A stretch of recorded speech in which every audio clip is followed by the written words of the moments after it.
make it juicy, juicy. From a movie.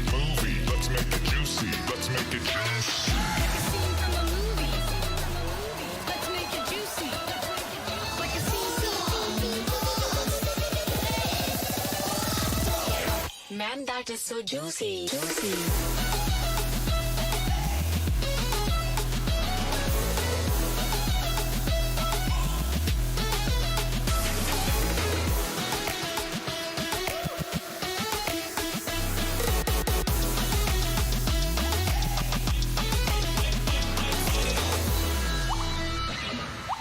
Wow, incredibly juicy.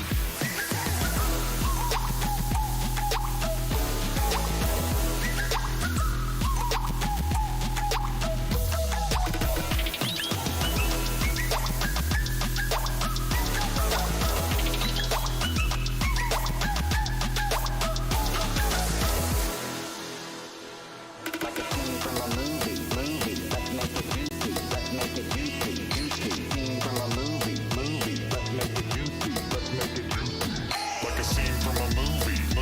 Let's make it juicy. Let's make it juicy, juicy. From a movie. Let's make it juicy. Let's make it juicy.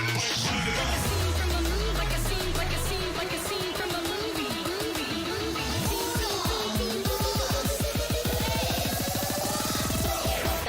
That is so juicy.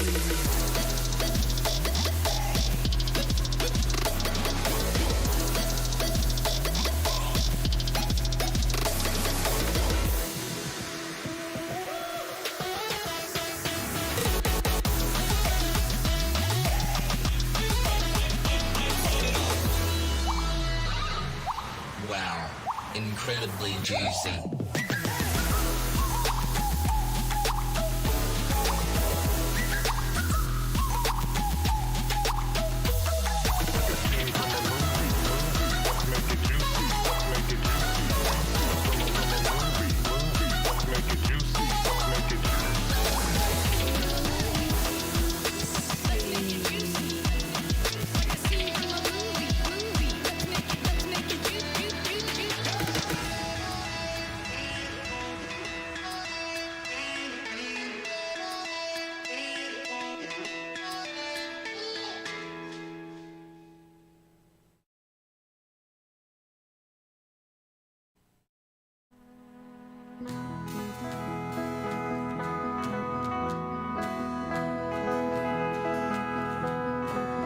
She said, don't you wanna go on an adventure?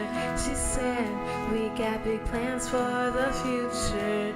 She said, you don't know what you're missing. She said, come on, see love, we can do it. We went down the road to your house and we just sat and chatted with your mom then.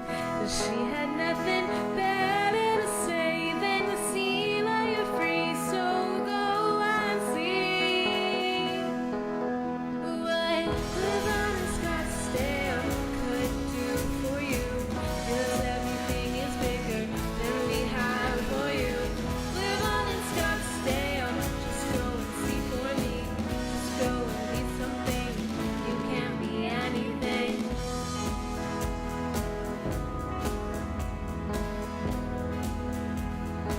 Gaming Morning Show.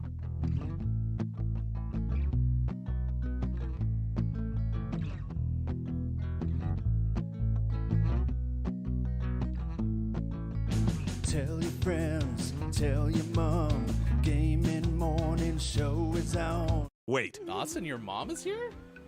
No. Why did I look over where Bob is? Austin, your mom is here? Is she over there? I sure hope not. Is she in the box? Whoa. I haven't seen her in like 2 days. Get out of here, Beelin. I just got the new marble tile installed and you'll mess up the grout. Besides, like our friend Oh Guitar Boy said, Sorry, KK. it's time for the clinically acclaimed Gaming Morning Show. Or should I say, award-winning. And we have a clip of the year, friends. It is the Lost City of D live. Glad we won. Woo! Burp, burp, burp. Kiki Low is in search of something. I need a D that works. there's the D. Searching in the universe because the D is currently broken. Gaming Morning Show won Clip of the Year. Oh my gosh. But don't you dare expect to put that Chris Emmy Memorial Clip of the Year trophy in this I box. probably should have prepared something more special. I'm getting the walls repainted soon.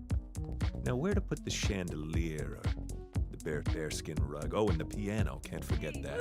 Maybe there is somebody in the world that can help her. Maybe somebody who sings a song. 6 to 9 a.m. Pacific. If you wanna get specific, I couldn't imagine any other place to go than to start the day with the Gaming Morning Show.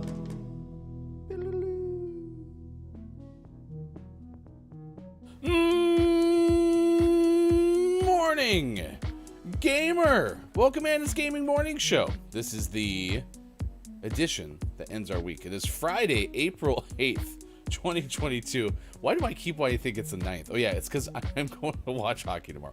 And I've been thinking about the 9th for like 18 months. That is Sean, that is Mike on the left side of your screen. It is in fact the 8th of April, 2022. Thank you for being here to end your week on Facebook Gaming, Twitch, YouTube, Twitter, and at gamingmorningshow.tv, as we are on Twitter Spaces this morning. Thank you to everyone who showed up for the pre-show crew just chatting segment on Twitter and Twitch. Kate Zade, I am JF Down, Scott Chick 360, RHS Jack, and K-Laugh all here this morning. It is great to see everyone wherever you may be this morning. A warm welcome to our official head of research and development, K-Laugh. I didn't sleep really well last night. It was bizarre. I did the pre-go to bed nap thing. That never ends prettily. Yeah, late naps never. Not a good idea. Is prettily a word? It can be, sure. English is a living language. It can be a word. You just make it. It's a word now. That's the best excuse I could ever have. Well, yeah, English is a living language, so... Yeah. It's not like Latin. You can't be like, oh, they never said this. Prettily is a word now. Throw it in the dictionary. Okay. I mean, to be fair, that's like how most words happen, right? Like, someone just says something and they're like, now it's a word. Nothing's a word till it's a word. That's true. It's true. All right, well, I'm feeling prettily this morning. Oh, so prettily. Oh, so prettily. Wow. Prettily and riddily and... It was Italy. nice. It was nice though that the Flames won in a pretty easygoing game last night because I didn't stay awake for most of it. It wasn't the hockey's fault; it was my fault. Yeah, it was a pretty low-key game. I don't know. It didn't seem that like more. It wasn't much like calmer of a game than the Ducks earlier in the week, but it seemed way more like, this is it's just a routine game. Like for what? Maybe it was the hype of just being the Ducks. I think it's because we had the backup goalie in, which is not unusual in NHL, right?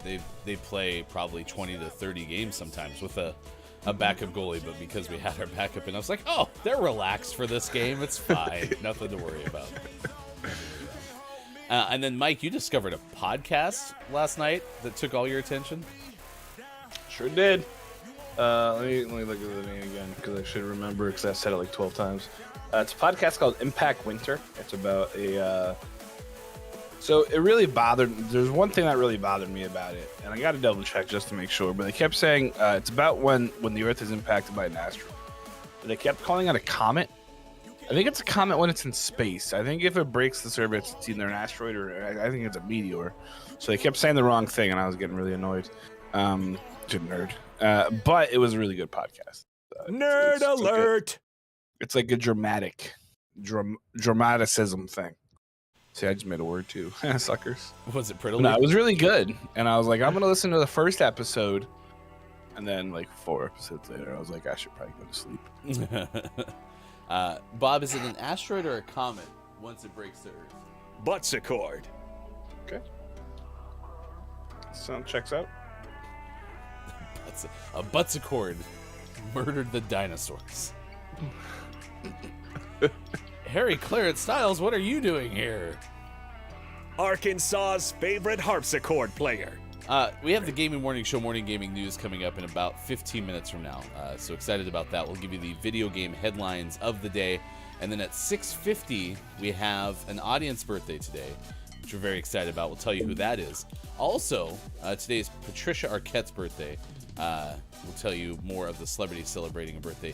I bring that one up because I can't quit thinking about the Ben Stiller directed, like, mock you series about the two guys who broke out of, like, the upstate New York prison. And Patricia Arquette's in that. There's two things that I always keep that in my mind. One, Ben Stiller's a director, which I had absolutely no clue prior to that. Really? Yeah. He's directed a bunch of things. Yeah. I learned that. I was like, oh, Something About Mary? You were in that. But then there was other stuff. So that one shouldn't have been a surprise, but it was.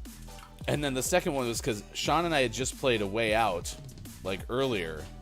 And this whole, like, breaking out of prison thing was basically what these two did. So. Yeah, I broke out of prison once.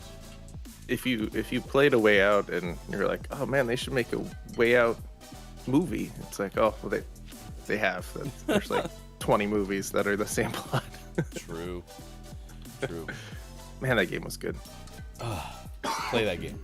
I don't get too giddy about certain games, but play that game. So. Today is National Pygmy Hippo Day. You want a pygmy? You want a pygmy? I want to put a pygmy. Is Fiona a pygmy hippo? I don't think so. I think Fiona's like a hippo. Okay. Yeah. We saw hippos at Animal Kingdom. They're really big.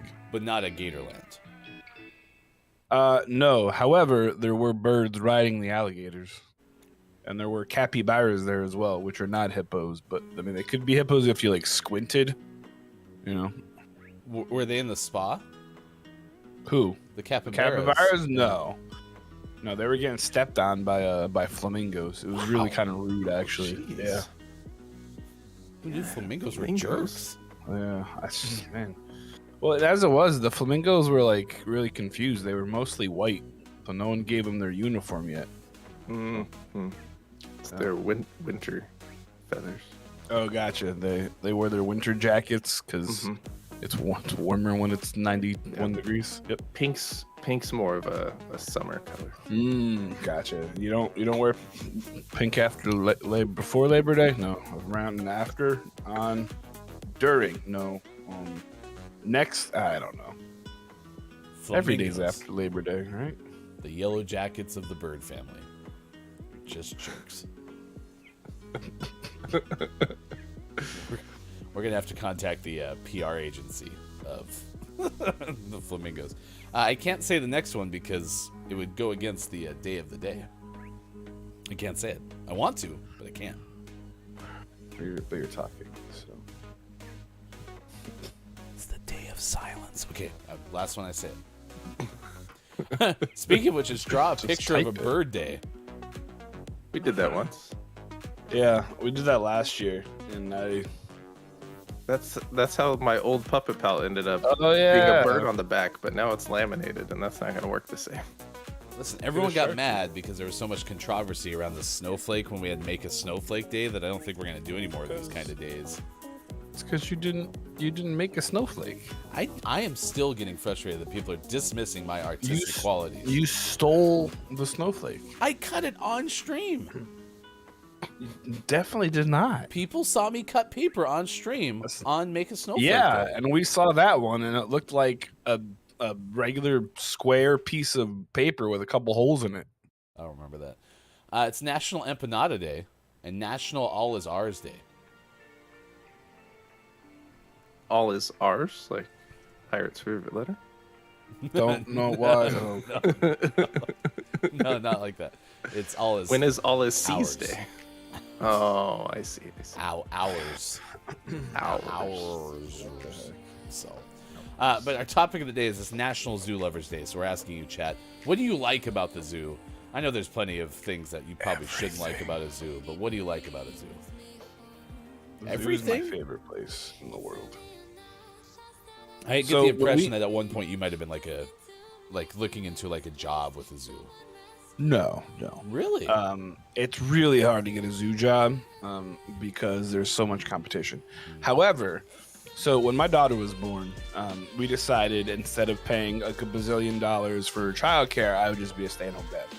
So she and I got a membership to the zoo, and we were there literally once a week, to the point where the ladies at the front gate and the other keepers knew us by name. So that was awesome. But my favorite thing to do is when we travel is to go to the zoo, because I know Austin has a view on zoos that aren't great. But I think she has a dated view, because most zoos now have gone away from like the bars and like being just a place for you to go see crazy animals, and they actually, a lot of them have these great, like, amazing conservation missions, where a lot of the animals there are animals that would not survive in the wild, or they're animals who have been injured and are rehabbing, or all that. So it's kind of gone away from like, look, come see an animal you've never seen before, to, hey, these animals will not survive in the wild, or, you know, we're trying to help people see why we should take care of them. Like the white rhino population is like basically zero in the wild, but they're being repopulated in zoos in hopes of being released into sanctuaries going ahead in the future. And they talked a lot about that at Animal Kingdom. So like they're a lot of them now, their mission is positive. So we've gone away from like, here's some gates and now you can see a hippopotamus, to like, these hippos probably would not survive in the wild, and we're helping repopulate, stuff like that. So I think zoos have turned into a good place, as opposed to before, where it was just like, we don't really feed them. I mean, hell, those animals are guaranteed meals every day. They get the best, you know, medical attention. And sure, there are probably some crappy ones out there still. Don't get me wrong. You know, like you get the ones that are owned by Matt Damon. And I think that's knowing the details about the zoo before supporting them, whether it's socially or financially, is important. But I agree. I think there are lots and lots. Not knowing specifics, I would say probably most zoos are as you described now. Yeah, they've kind of turned that corner to where it's not like a spectacle, and it's like a legit, we're here trying to educate people and do stuff like that. So I think zoos are much better. Yeah, I mean, guarantee. I know there's a couple out there that are still shoddy. I've seen a few that are not quality, but for the most part, I think they're really good now. So. Like the bird says, the Cheyenne Mountain Zoo in Colorado Springs is so interactive, and you can touch and feed so many of the animals. Very educational zoo. Also, just the most beautiful zoo I've ever been to, but I may be biased. Robbie, good morning to you both, by the way. I am happy. I live outside DC. Our zoo is amazing and free. Absolutely. And that's a cool thing too, right? Is that like the DC Zoo, I mean, you have to pay to do like anything really other than just walk around, which is great. But yeah, no, they're really cool. My daughters love watching like all the zoo shows on like Disney Plus and whatnot, and like the Bronx Zoo. The Bronx Zoo does so much for conservation, and that's one of the cool things here in Indy too. The Indy Zoo does a ton for conservation, and it's just, I'm really glad to see we've turned into that, and it's not just like these elephants are chained, suckers, you know. So, but I am a zoo lover. I love the zoo. I miss one of my best friends is at the zoo. When we lived in Portland, we always had annual passes to the zoo and would just go all the time. Mm-hmm. Especially when my daughter was young and all we had was just one kid and she was, 3. We would go to the zoo all the time because it was such an easy, you already paid for it for the year, so we'd just go there all the time. And usually the memberships are so affordable. Like, if you're going to go more than once, getting a membership in most cases makes sense, and I'm glad we didn't go. But we were looking at like SeaWorld because my daughters watch shows, and they were like, "Oh, let's go to Sea. I really want to go to SeaWorld." And eventually, I explained to them why we didn't go to SeaWorld. But like when you look at their pricing, like I mean, even as a family of 5, you know, just going once a year, it was cheaper to get a membership than it would have been. So like, because you get like free snacks and yada yada yada. But yeah, and they make it so affordable. It's so awesome. Your friend Kyle Andrew Goodpasture, KAG, as we affectionately call Kyle, says, Mike, I love the zoo. Tell them about Elliot. Yeah. So there's a monkey, and I'm sure there's a video on my Twitter. There is a monkey there. It's a white gibbon, and for some reason, I don't know if I resemble a trainer that it had in the past or whatever. But when I go there, if it like just comes running over me, Elliot comes running right on over, and I'm like, Elliot, and then no matter where I am, he'll like just come, and it's really fun because then I can like go in the one corner, and then little kids come up to take pictures with them, and then their dad is a butthole, and I walk away, and then I lose the ability to see Elliot. It's great, but it's really strange. And we've asked the zookeepers, and like, we have no idea. So much for being a zookeeper. The zookeepers are like, "Who's Elliot?" Yes, we have monkeys here. Yeah. You know, you say that, but yesterday Pip Jinky got me caught up on a Twitter thread of what's one of the eeriest things that's ever happened to you with a child or something like that.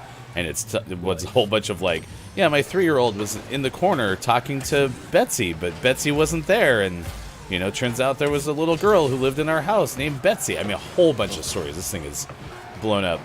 And so I was like, maybe Mike was one point Elliot's actual like trainer or something like that. In a different Elliot. Suckers. Yeah, maybe you were like Elliot's long lost best friend in the wild or something like that. I actually just discovered a TikToker who has a video of her son's like talking to like nothing in the closet. She's like, "Who are you talking to?" And he's like, "She's in there." Like, oh god. So she just keeps like sharing these videos of her son talking to nothing, and it's awful. Yeah. Yeah, but that thing, like, I believe all of those stories because that stuff all resonates with me. But I have not had any experience like that myself with my children or in my house yet. Both of my kids, when they were less than 1, like still babies, had experiences where they were like laying or sitting, staring up at like the wall, blank wall, just like giggling and laughing. Well, that's just because they were dumb. we had assumed, especially because we had it happen at least once with each of them, that it was like, if you believe in that sort of thing, like grandparents coming and, you know, playing with them and making faces. Especially like my dad's dad loved to like make faces and play with babies and stuff like that, and so that was always our assumption. It's now 6:25 West Coast time. It's 9:25 out east, 2:25 for those watching GMS in the UK. Kate Zate says, "Oh my gosh, so scary. This is why I will never buy a house that someone lived in before." Well, and I was thinking about it too because one of my friends lives in a house that was built, like we've talked about this before, because it said it was built in the late 1700s, and someone's like, "There's no way it was built in." They messaged him, and yeah, it was built in the 1700s. So I'm sure there's some history Rip there. Robbie says, I do have a membership to the aquarium in Baltimore and love the Maryland Zoo too. Lucky to have so many around me. We'll talk more about this because it is National Zoo Lovers Day. We are a morning radio show that plays games on Facebook Gaming, Twitch, YouTube, Twitter Spaces, and at gamingmorningshow.tv. We'll also talk about a very highly anticipated space launch that's going to happen today. Might be like a once-in-a-lifetime type event. If you could imagine missing something like this. We'll tell you more about that coming up in just a moment. I'll tell you a visceral response to this right now. Bear likes to launch to space. Bear, show your face. Open the window and through the wall. Bear, show us all. That was a good one. Okay, good. Did you pre-write that? They've sucked lately, so I'm happy I finally had a good one. Here we go. It's time for the news. Here's hashtag video game expert Sean. Good morning. It is Friday, April 8th, 2022, and this is your Gaming Morning Show Morning Gaming News. Interesting story. I haven't quite figured out exactly what this means, but turns out I don't think anyone's quite figured out what this means. But Fortnite maker Epic Games and Lego are teaming up for a kid-friendly metaverse. That's about all people know. This is from Michael McWhirter of Polygon. Epic Games and the Lego Group are teaming up to develop a family-friendly and kid-safe metaverse. They announced this Thursday. Their, quote, family-friendly digital experience promises powerful creative tools and, quote, amazing play opportunities in a safe and positive space. No one knows what that means. That's about it.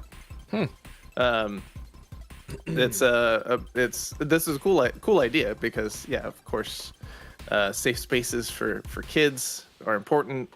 Lego's fantastic. A couple of their principles, their three principles are to protect children's rights to play by making safety and well-being a priority, safeguard children's privacy by putting their best interests first, and empower children and adults with tools that give them control over their digital experience. And those are all great, but no one knows exactly like what this means. What is it? What is this metaverse? So basically, it'll be Roblox without the perverts. That's what they're doing. Maybe it's Minecraft with Legos. So Minecraft with Legos. It seems like this is like one of those first to market things, and someone was like, "Just tell them it'll be kid friendly. We'll figure it out." Tell them it's gonna be great. You should be excited. Which, but what do we have any actual plans for it? No, don't worry about figure that. it out. Figure that out Okay. later. Yeah. We're Lego. Come on. Which is someone who really like prescribes to that theory of like, just get it out there. We'll figure it out as we go along. Like, I love that, but I think that's what this smells of. Is like, oh yeah, we have no clue. You want me to build something out of Legos and post a picture of it? It's gonna end up just being Fortnite, but with minifigs and Legos for building. That's all it is. Lego Batman in Fortnite. It is Lego, and Lego's batting a pretty high percentage for making kid-friendly stuff. So in that regard, yeah, I have faith that this will turn into something cool and worth checking out. But as of now, it's just a metaverse, and no one knows what that is. Little did they know that would be the fall of Lego. I don't know what that is. That isn't. So we'll keep an eye on this. I'm sure we'll hear more. I think it's impossible to not hear more about Epic Games and Lego teaming up. So I'm sure we will hear more when there are more details to be. We'll be like, Sean, have you heard anything more about that Lego partnership? No, just went away. Oh no, let me check the small indie sites. I'm sure someone's talking about it. About Lego. That's good. In our next news story, follow up to the hit. I guess it was a hit. It was kind of a disappointment in a lot of ways, but it was very popular for a while. Halo Neighbor 2. Not Halo. Halo Neighbor is a totally different story. Hello Neighbor 2 gets a December release date. This is from Wesley LeBlanc of Game Informer. Hello Neighbor 2 is the sequel to 2017's Hello Neighbor, which, like I said, in pre-release, like, blew up all over YouTube and Twitch and was very, very popular. It's a kind of a scary game. Not like Five Nights at Freddy's scary, but kind of it's spooky. There's a neighbor chasing you around and he stresses people out.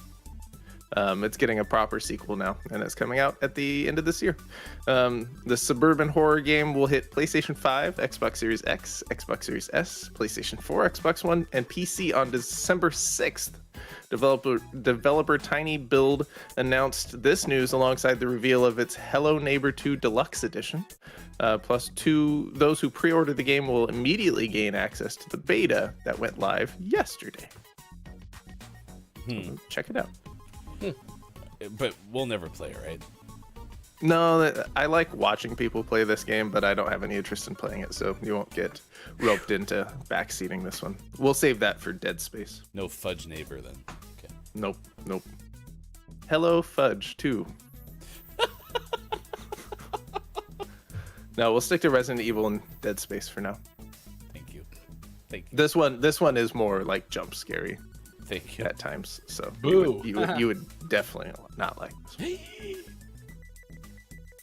one. In our last news story, Myst, the classic walking simulator puzzle game, Myst, is being turned into a mini golf game. Naturally. Naturally.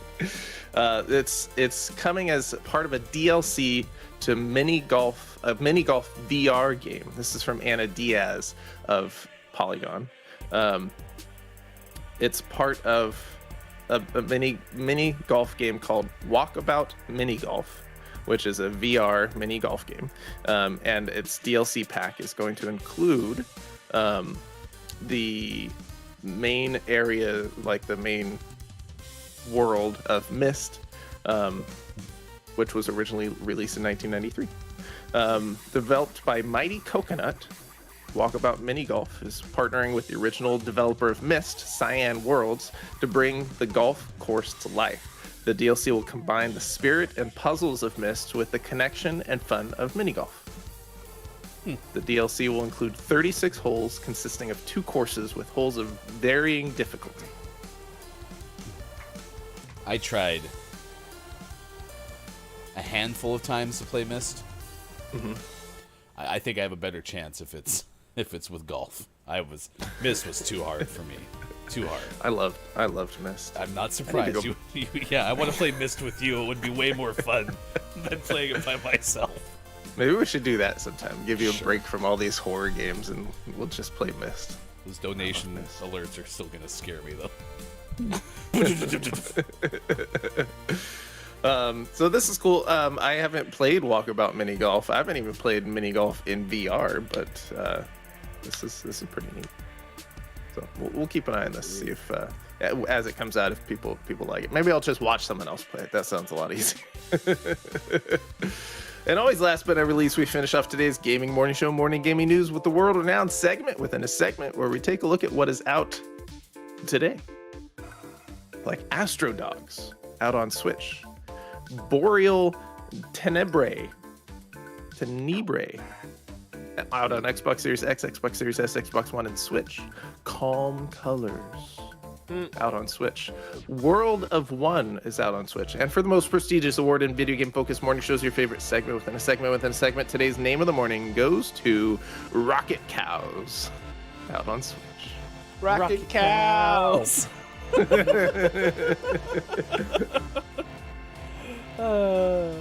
This is what the Rocketeer became, Mike. I don't think so.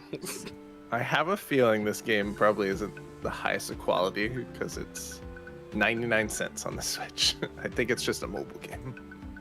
But honestly, the animation and the little preview thing that we just showed, which I know you can't see, will actually I mean, it's probably just animation as opposed to what the game actually is, but it was kind of cool.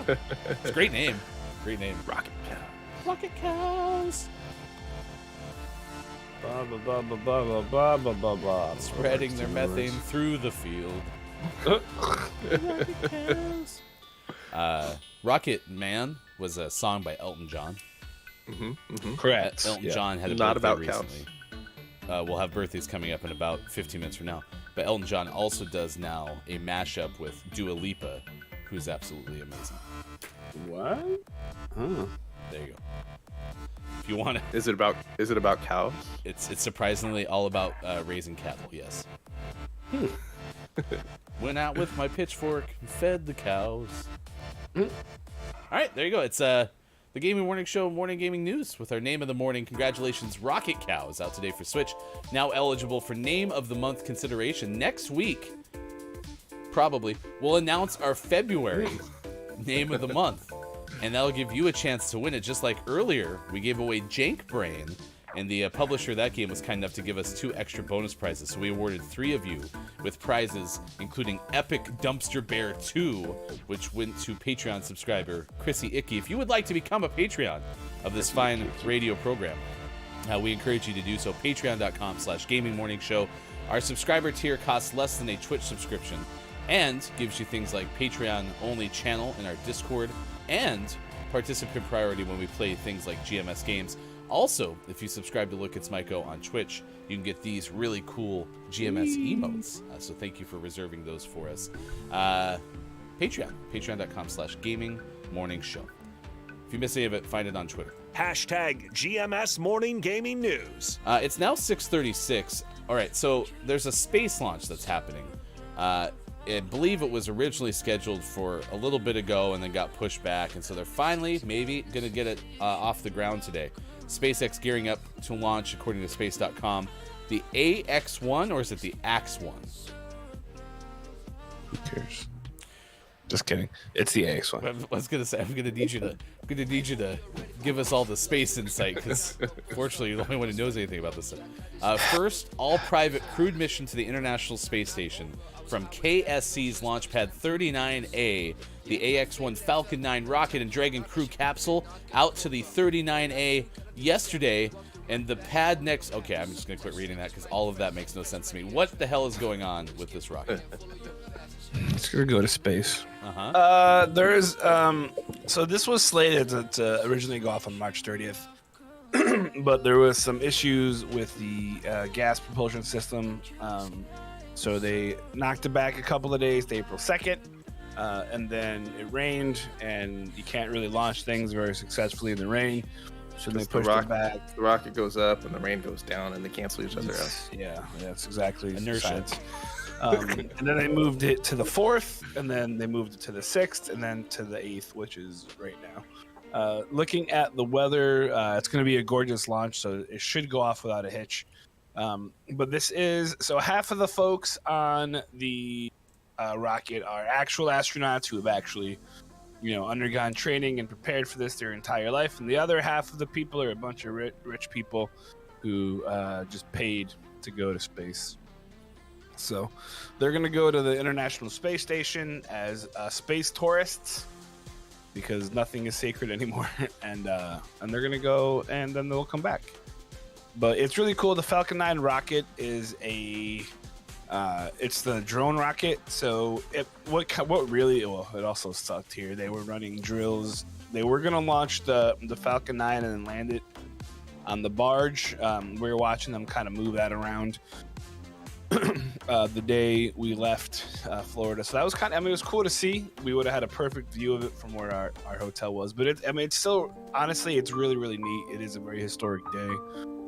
It is the first time that you'll essentially have space tourists doing more than just breaking the atmosphere and then coming back. So now they're going to go to the International Space Station for I'm not sure the length of time they'll be there, and I'm assuming that the people going have some sort of interest in space, not just to. Because the International Space Station isn't like, it's not like a Sandals resort where they have shuffleboard and like a wet bar. Yeah, I mean you pee and you poop in a bag. You eat dried things. You can't shower with water. So it's saying it's just a bunch of rich douche marks who just want to go to space is probably understating a little bit, but yeah, it's really, really neat, super, super historic, and it's a kind of a new dawn of what space travel could be. So I said in the pre-show crew with our Twitter and Twitch pre-show, Mike, we weren't going to talk about this. You could have been there, and Mike had a fairly visceral response for me. It just happened. I was trying to play the sad music under what you were just talking right now, and it didn't really work because you were actually still very excited about the whole thing. I'm still super excited. It's really, really neat. And while it is a huge bummer I did not get to watch it, honestly, if this goes off without a hitch, this will probably happen monthly. So I think we've established we're going to go back to Florida at some point in the next year or two, and probably not do Disney, but we'll go to where we were at Cocoa Beach and just play on the beach all day, and that'd be fun. Enjoy. You still woke up to the sun rising over the ocean, which was pretty dang cool. So, Kyle Andrew Goodpasture said, "God, rub it in." Mike missed it by a week. I am genuinely sorry that you did miss it. That's right. Kyle got my back. In space. Ow. Space. Let's find out what Maiko is tracking at this hour. It's Gaming Morning Show. Thanks for being here. GMS. Is that our space station? Yep. What am I tracking, you might ask yourself? Well, let's find out. You guys like potatoes? Well, imagine you went to eat a potato. It turned out to be something other than a potato. Ben Hooper from Oopie tells us workers at a French fry factory in New Zealand discovered that an object that initially appeared to be a muddy potato on the conveyor belt turned out to be an inert training grenade dating back to World War II. Night shift employees at the Mr. Chips factory in East Tamaki in Auckland suburb said 28 tons of rusted potatoes were delivered to the facility from a farm in Matamata. Richard Turukura was monitoring the conveyor belt at the potato reception area of the factory, where he investigated what he thought could be a muddy potato or an oddly shaped stone. The guy cleaned some of the mud from the object and showed it to a coworker who said it appeared to be a grenade. It looked very much like a muddy potato originally, which we've established. The guys were really calm and collected, and they reacted in an extremely professional manner. Police were called to the factory, and they summoned the New Zealand Defense Force's explosive ordnance disposal team. Bomb squad determined, you couldn't have just said the bomb squad, determined the object was a Mills bomb, a hand grenade common during the World War II era. The grenade was x-rayed and found to be a non-explosive grenade likely used for training purposes. Spidles said the incident was the first of its kind in the factory's 30-year history. He said he is hoping police will return the grenade to the company so it can be displayed in the factory's trophy room. So they didn't make it into French fries, though. They tried, but it wouldn't go through the machine. Oh, that's a bummer. Yeah, they're like, this will be a very explosive kind of French fry. Ah! It'll be an explosion in your mouth. Yeah, that's crazy, right? Can you imagine? I think so. I have no doubts that these guys were super cool, calm, and collective when they found this, because I've never met a Kiwi who reacts viscerally to anything. Right? They're always so chill. So they're like, oh look, it's a grenade. Hey, Ty, I found a grenade. Not supposed to be here. We're looking for potatoes, and that's a grenade. In America, they're different. Lose our collective stuff. I mean, listen, I'd have a hard time being like, it's fine. It's fine. We're playing against a team. This always stresses you out. Well, because they're probably good. They also could probably be bad. Yeah, I mean, we're a team, and sometimes we're terrible. The glass is sometimes half full. Sometimes I cry. Sometimes I'm scared. Scared of you. But all I really want is to score a goal. That was the slowest goal. Okay, so I'm less concerned now. All right, we ease some tension right off the bat. Robbie goes, I like Beat Saber. Does anyone have favorite games or apps for VR? Beat Saber's definitely a good one. Robbie, what are you looking for? Are you looking for just entertainment? Are you looking for fun? Working out? One of my favorite, and Quiet does this too, I think. One of my favorite things to do is there's an app called Supernatural, which is like Beat Saber, but it's for working out, and it's a really great thing. And it's super high energy. There's a couple of really awesome boxing games. There's a game I think called Top 11 or something like that, which is a ping pong game. But are you using the Oculus as a standalone, or are you using Steam? Because if you're using Steam with it, there's a whole world out there for you. If you're just using the Oculus standalone, there's not a ton, but there's still plenty. If you have some time to kill, VR chat is fun. Be wary though, you might end up leaving with a little wolf child that adopted you. Yeah, and there's a ton of stuff. There's a really cool international, back to space. There's a really cool international space station game that you can download, where you can visit the space station. So yeah, there's a lot of really cool stuff depending on what you're looking for. But yeah, if you can connect it to Steam, connect it to Steam, because there's a lot of really amazing games on Steam. There's also some really sketchy ones that you should definitely stay away from. Oh, I missed. There's a game called Blade and Sorcery, which I'm still trying to get past the motion sickness part of it. But other than that, it's wonderful. It's a lot of fun. If you can get past the motion sickness. Yeah, it's great. Boating's for you. Yeah.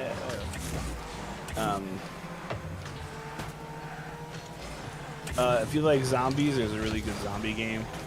Arizona Sunshine is a fantastic game. Oh, I play that. Like, really? No, I'm just kidding. I was gonna say. It's the one you were like, you should play this game. No one tell them what it's about.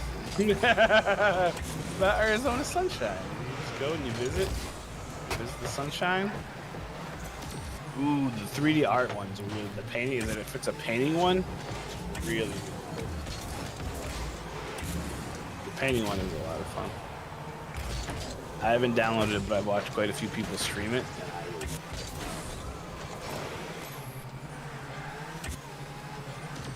There's a ton of free content out there for you, Robbie. There's a couple of things that you'll have to pay for, but for the most part, I mean, on YouTube VR is incredible. I like visiting places. Nice job in goal, whoever was down there. I think do a whole lot.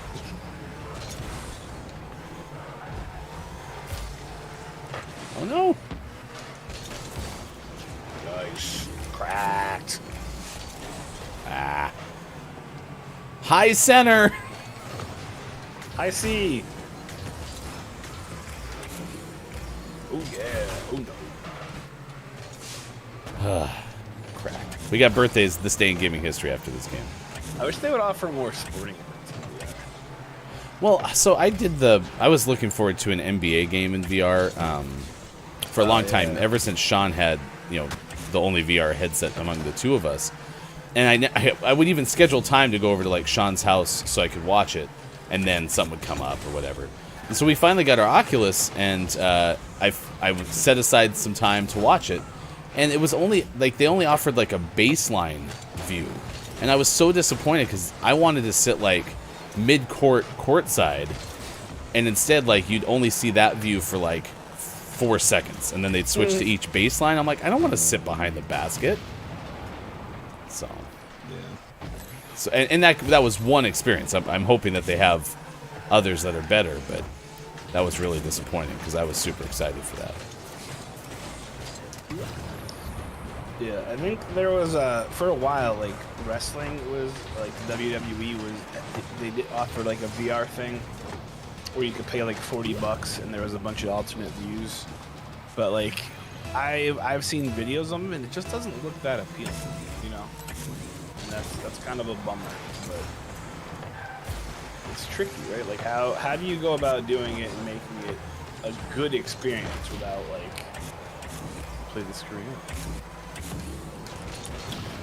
Robbie, what program do you use for VR?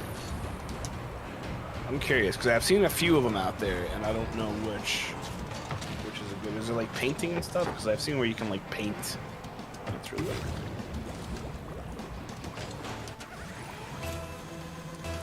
Jack wants to know more about YouTube VR. Robbie says basically you can view any YouTube video as it's IMAX, but some videos are actually in 360, so you can look around, you can go to space, go to other countries. I visited Greece from there.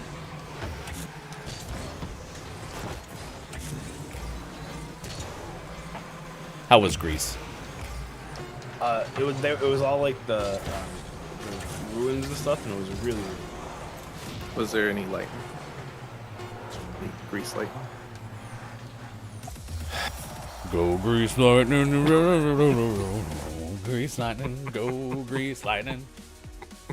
Look at that, Mike. We did it. You are one of life's winners. Didn't you feel good about that one? I think we beat an Italian team. Pazzo Scrovato. Either that or it's like... I had a hat trick of assists. I don't think that works. I had a hat trick of goals. Wow, we were locked in. Look at that. I like big butts. Downs goes, I watched the WWE version. It's cool, but I don't want to watch a whole show like that.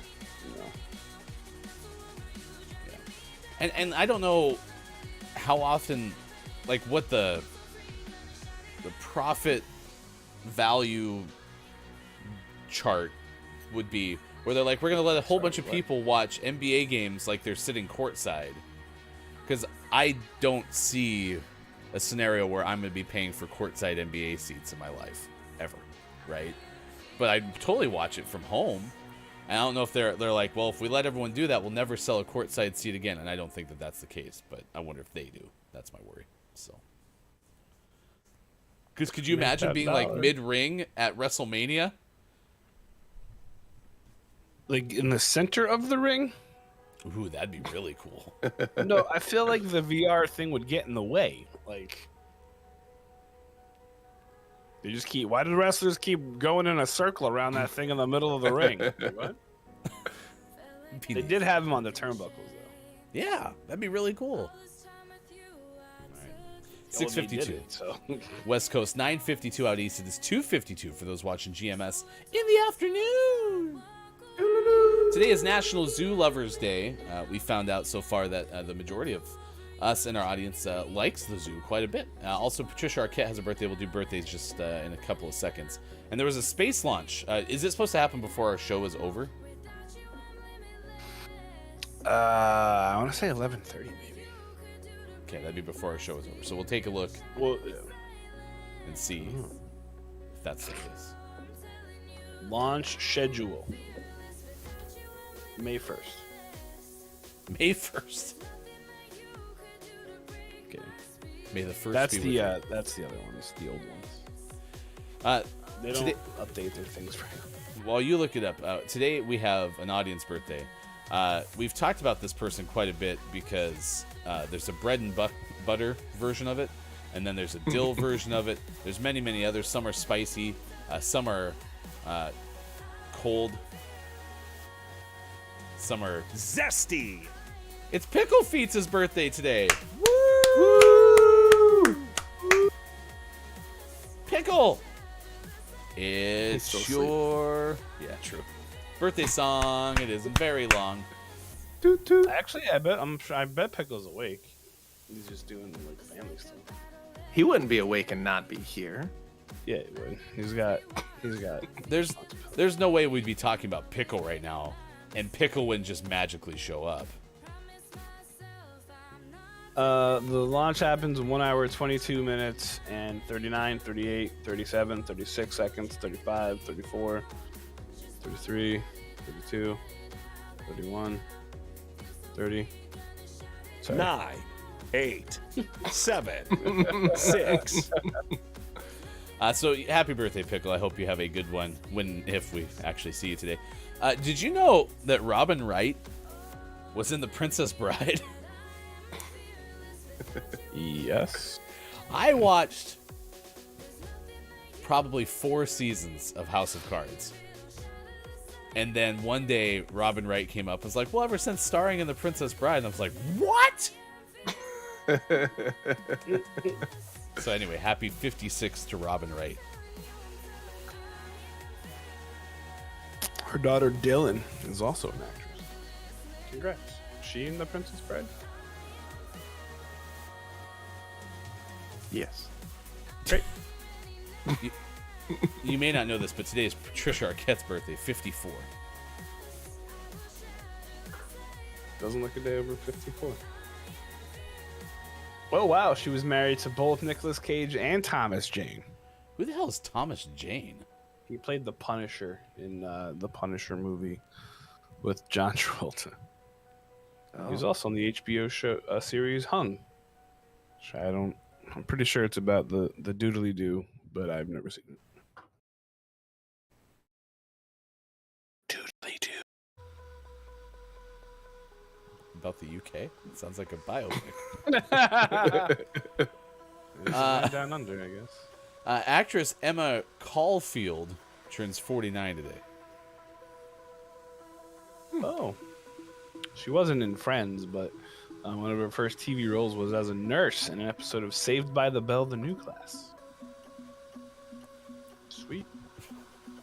For some reason, you said Saved by the Bell, the new class, and my brain went doo doo doo doo doo doo doo doo doo. Which that's Friends, so. Yeah, no, it's not this. There's nothing even close to Saved by the Bell with that. Make it the least. Katee Sackhoff turns 42 today. Actress. She's an actress. Hey, fun fact: she became a mom for the first time in December of 2021. Congratulations. Way to go. Do you think she knew? Yeah, I imagine she had an idea. Actor Taylor Kitsch? Yep. 41 today? His fun fact isn't so fun. Oh, is played this John Carter in the Disney film of the same name? It's a very bad movie. So I imagine that John Carter was going to be a franchise film, right? Like lots of sequels. That was the thought. Okay. Do you think Taylor was like, man, I finally got this big shot that I've been waiting for, and then now it's finally made it. John Carter. Wah, wah. I feel bad. Yeah. He also was in Battleship, the movie. Oh. Which is probably in some other terrible movies. Which is pretty well reviewed by One Look It's Mike O. I really liked it. It was entertaining. I did not watch it because I thought it would be an Oscar-worthy movie. I watched it because it would be entertaining, and guess what? It was. Well, the good news is Taylor found a spot in 21 Bridges, so. Which bridge does he sit on? 4. Well, I say that because he was at the Four Seasons Hotel, I believe, when they had a photo call for the film. Oh, right. Was that back in 2019? Oh, yeah. That was the November 9th one. No, that was a Saturday. A warm Saturday in Los Angeles. Yeah. I think Chris Pizzello was there. Sadie Calvano turns 25 today. Great. She played Violet on the TV series Mom. Congrats, Sadie. This picture trips me out, though, because Sadie's next to, like, somebody on a poster behind her, but it looks like that person's actually there at first glance. It's like everyone posed for a film. Person on the left's like... Perfect. Hold me up, Sadie. All right. So there's some celebrity birthdays today, which is very exciting. We have more, though. But wait, there's more. We've got a drummer birthday.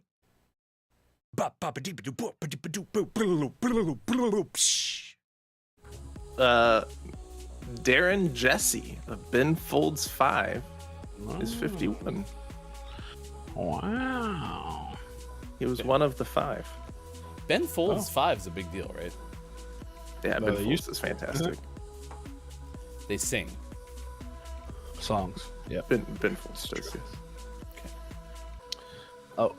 It's actor Taron Noah Smith's 38th birthday. For those of you who might remember, Taron Noah Smith is the youngest Taylor in the show Home Improvement. He was the obnoxious one. Yeah. I'll get wrecked, Taron. It's not good.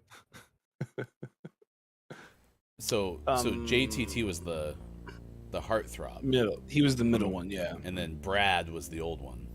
Mm-hmm. What was Brad's like character arc? Because if Taron was the young one, it was annoying. JTT was the heartthrob. The older one, wasn't he more of like a jock? Okay, fair. He was, and then he was like, I did marijuana once. I don't know. That's when they used to claim that drugs were free.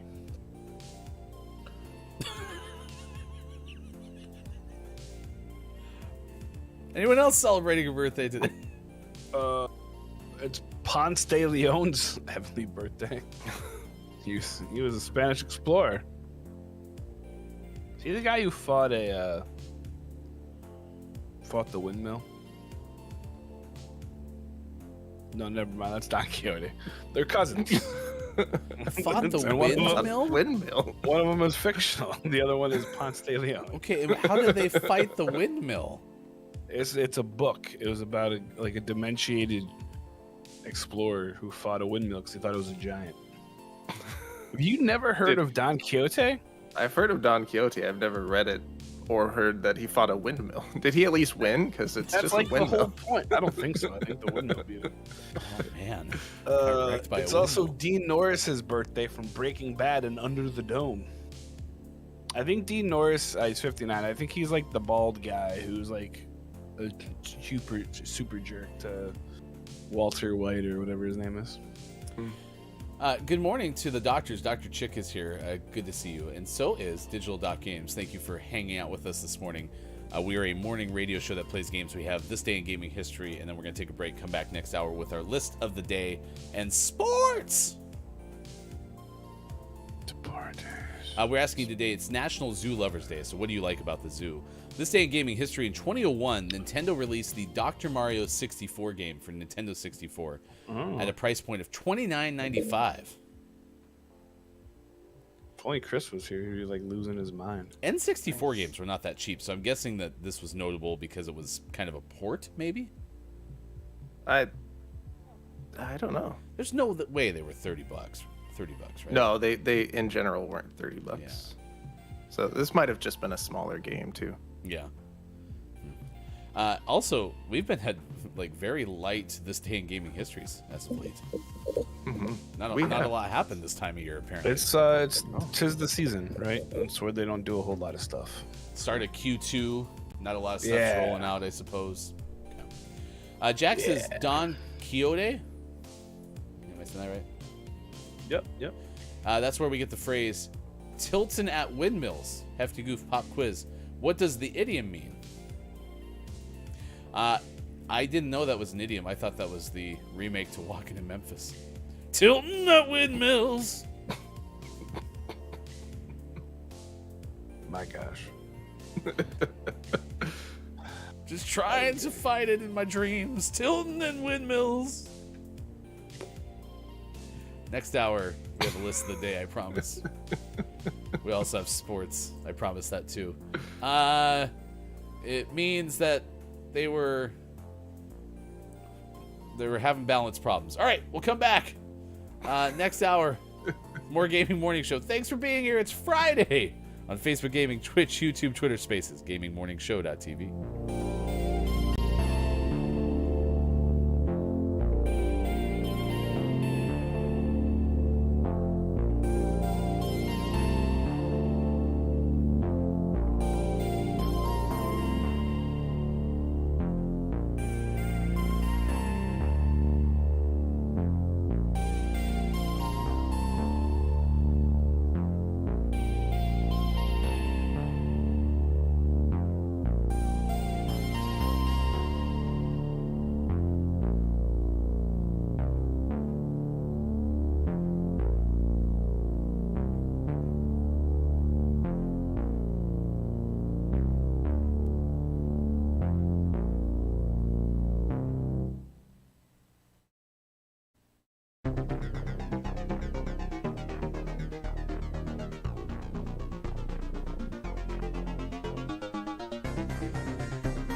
up, it's the party song.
Tell your friends, tell your mom, gaming morning show is on 6 to 9 a.m. Pacific. If you wanna get specific, come Monday through Friday and sometimes after dark. A daily theme with a question mark. We got gaming news and sports and Bob. Hefty, Austin, Mike, and Sean, the heartthrob. I couldn't imagine any other place to go than to start the day with the Gaming Morning Show.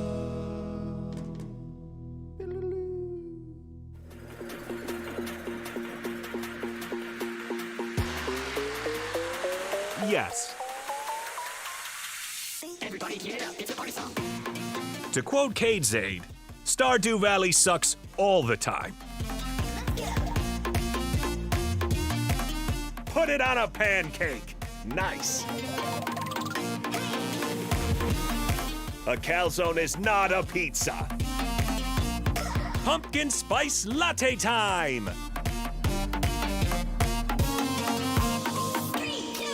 A fan of Hildart Duff and Harry Clarence Styles. Coming up on Gaming Morning Show, List of the Day, and Sports. Become a Patreon and join our Discord. Go to gms.watch and click on where to find GMS. Won't you adopt me? Time for hour number 2. Right now. Morning, gamer. Welcome back. It's Gaming Morning Show, and it is Friday, April 8th, 2022. Thank you for being along for the ride on this edition of a morning radio show that plays games. Whether you're listening and lurking on Twitter Spaces, audio only on Twitch, or you're watching us on Facebook Gaming, YouTube, or anywhere else, which you can find at gamingmorningshow.tv. We are very thankful that you have decided to spend 3 hours with us this morning. We have List of the Day coming up this hour and sports. This List of the Day is so secretive that it's not even being revealed to me. That's how big of a deal it is. Nope. Can't tell you anything about it. It's a surprise. You'll never imagine. All right. We are asking you today because, zoos are cool. But what do you like specifically about the zoos? We talked about a lot of the efforts that are being made to make zoos less cagey, right? Which, that's made it sound like that hasn't happened yet. Over the last however long, they've become better. Like Mike pointed this out in the first hour. But, like, when you go to the zoo, is there like you beeline? Why is it called a beeline? That's a different story. Straight to what? It's not a different story. It's a pretty basic story. Because the beeline goes straight to the flower, comes back to the hive. Oh, I thought a bee went like this.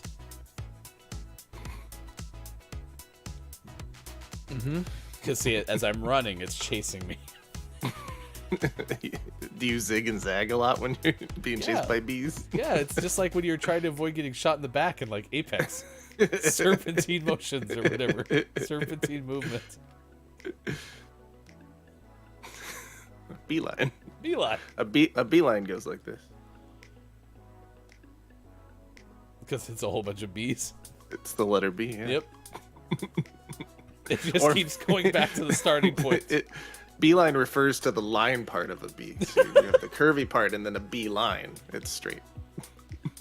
It's good. What is your favorite part of the zoo? I like going to the cats, like cheetahs, jaguars, lions, tigers, bears.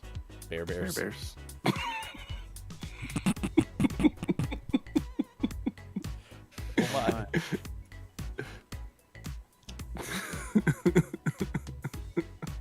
Ridiculous. Count me in. Wine room. Oh my gosh. So why does it had a steady presence on the show? This is a very big tangent. But we had the wine room thing from Resident Evil Village, which was hilarious. Love that part. But also the wine line that Mike had that one time where it's like, you got to get off the plane. If you haven't had any wine, you got to get back in the wine line. Oh, two great moments. I don't want to. Go back to the wine line. Just want to go home. So it used to be the dolphin show that we would be line because my kids really wanted it, or my daughter really enjoyed it. But then COVID happened, and they just kind of pack you in like sardines, and then we don't go to the dolphin show anymore. Oh, it was a lot, but it's a lot of fun. There's nothing really like run to see because everything's there. The dolphins, they're still there, right? Oh yeah, they still do the dolphin show. There's just lots of COVID in there because you're all like on top of each other, and then Indiana doesn't have COVID ever. So. Quiet said Bob seems to have had his coffee this morning. That is true. Bob is pretty caffeinated. You're welcome. If you would like to get caffeinated too, you can. Get your Dunkin' coffee. Robbie had to take off. Got to go, friends. This has been another good show. Thank you for being here, Robbie, this morning. We do have sports coming up at 7:50 this morning. Digital Dot Game says best part of the zoo is Dippin' Dots. What? Dippin' Dots. Those are pretty. It's another one of those awful takes. You don't like Dippin' Dots? I do, but it's not the best part of the zoo. It's pretty good, though. It's pretty good. Sure. Dippin' Dots and elephant ears. Both top-notch at the zoo. Poor elephants. They regrow them. They grow back, yeah, so that's good, science. Right? Yeah. Dr. Chick says, my first job was working at the Woodland Park Zoo. Loved it. And serving soft serve ice cream. Dippin' Dots. This has been a good show. We got to go. I got to go get some Dippin' Dots. Yeah. They always have Dippin' Dots at the fair, and that makes me happy. What's for breakfast? They Dippin' Dots at Gatorland. That's pretty cool. There's only one good thing about a fair, and that's food. And that's still not enough to usually get me to it. I really like the turkey legs. Exactly. And elephant ears are like funnel cakes and all that stuff. Yeah. On board. Fair food's great. If I didn't have to go to the fair to get fair food, I'd be on board. Megan wouldn't let me get a funnel cake at Disney because there's a bunch of other stuff. Hear me out. A fair, I love funnel cake. but it's in October, so it's not 88 degrees. That's called a fall festival, Ryan. Okay. Sean, I want to go to the fall festival, please. Pumpkin spice latte time. We have the beginning of October. We have one up here that's it's the fall festival, bridge festival. I think it's a bridge festival, but it's like to celebrate the fall. And they've got some pretty crappy stuff over there. I'm pretty excited about this. Mostly for people to sell their wares.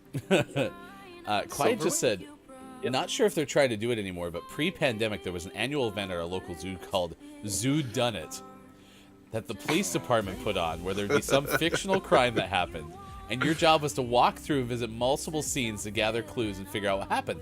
Best part was there was food and beers and ciders along the way. I'm in. The best part is the name.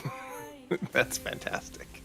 But what you don't know is that it's like a legitimate crime. They're like, we don't have any leads. Let's do it at the zoo. Yeah. Like, all right. They staged the crime scene back at the zoo. Yeah. Put things in place like this is what it looked like, right? Hey, where was the thing? Yeah, it's over there. Okay, cool. You go and you put it down. Someone's like, I figured it out. They're like, yes, promotion time. So Digital Dot Games was on my wavelength. I was thinking this would be the perfect time to actually commit a crime at the zoo. But yeah, Sean's absolutely right. Zoo done it? Come on. So good. That's good. Quiet, will you please, A, let me know if they're still doing it, and B, when they do that. Please. Zoos are pretty cool about naming. The Indianapolis Zoo has a thing going on right now called Exuberance. It's like a spring thing where they're like, oh, we have flowers and stuff like that. But I think the name is awesome. They're like Zubu. Yeah, it's like, come on. That's good. Imagine they have like Christmas at the zoo, and that's not as good. But what if they had Zuba pants? Zuba pants? Don't you remember Zuba pants? Is this during the Christmas one? It could be. You can wear Zuba when Zuba pants are on a bagel. You can have Zuba pants anytime. I knew that was coming. Hey, that guy scored. I did it. You remember Zuba pants, though, right? Oh, heck yeah. Okay. And I'm saying that correctly because I was getting really concerned. I had a pair of Giants ones that someone bought me when I was young. Digital Dot Games just said the purge at the zoo. No! No! That sounds awful. Great. Digital Doc's bringing the chaos today. Imagine the purge. It was not announced when it was going to happen, but it could happen at any time at the zoo. So if you happen to be there at the right time, the gates get locked, and now you're in the purge for 24 hours. That sounds awful. And they just release all the animals. Oh my gosh! Why is that lion munching on that jackalope? I'm sorry, what? There was a lion munching on a jackalope. I thought it would be more like, why is that lion eating Grandpa? You gotta run. Sorry, Gramps. You're slower than I am. Grandpa got eaten by a lion. Walking to the parking lot on Thursday.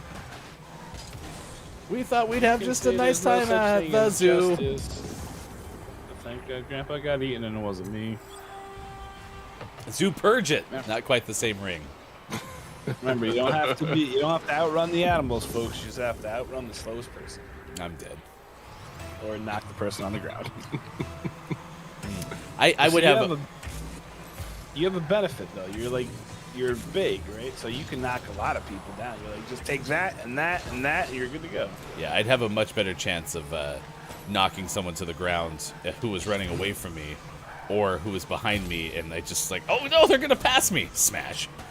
Yeah, exactly. Just hit them, and fall down. Trip. You don't hit them. That's rude. Just trip them. Oh, is that polite? Yeah. Tripping, polite hitting. Try it today. Do you feel comfortable hitting people? No, that's so rude. I would never do that. Then try tripping. Same effect. More passive. I mean, right afterwards, they're going to be eaten by a lion, so it doesn't really matter how kind you are. So just say sorry. But then they'll be so upset because they'll feel bad because they're like, they'll scrape their knee. It's like, oh, don't worry, that'll be pretty short-lived after the lion starts eating them.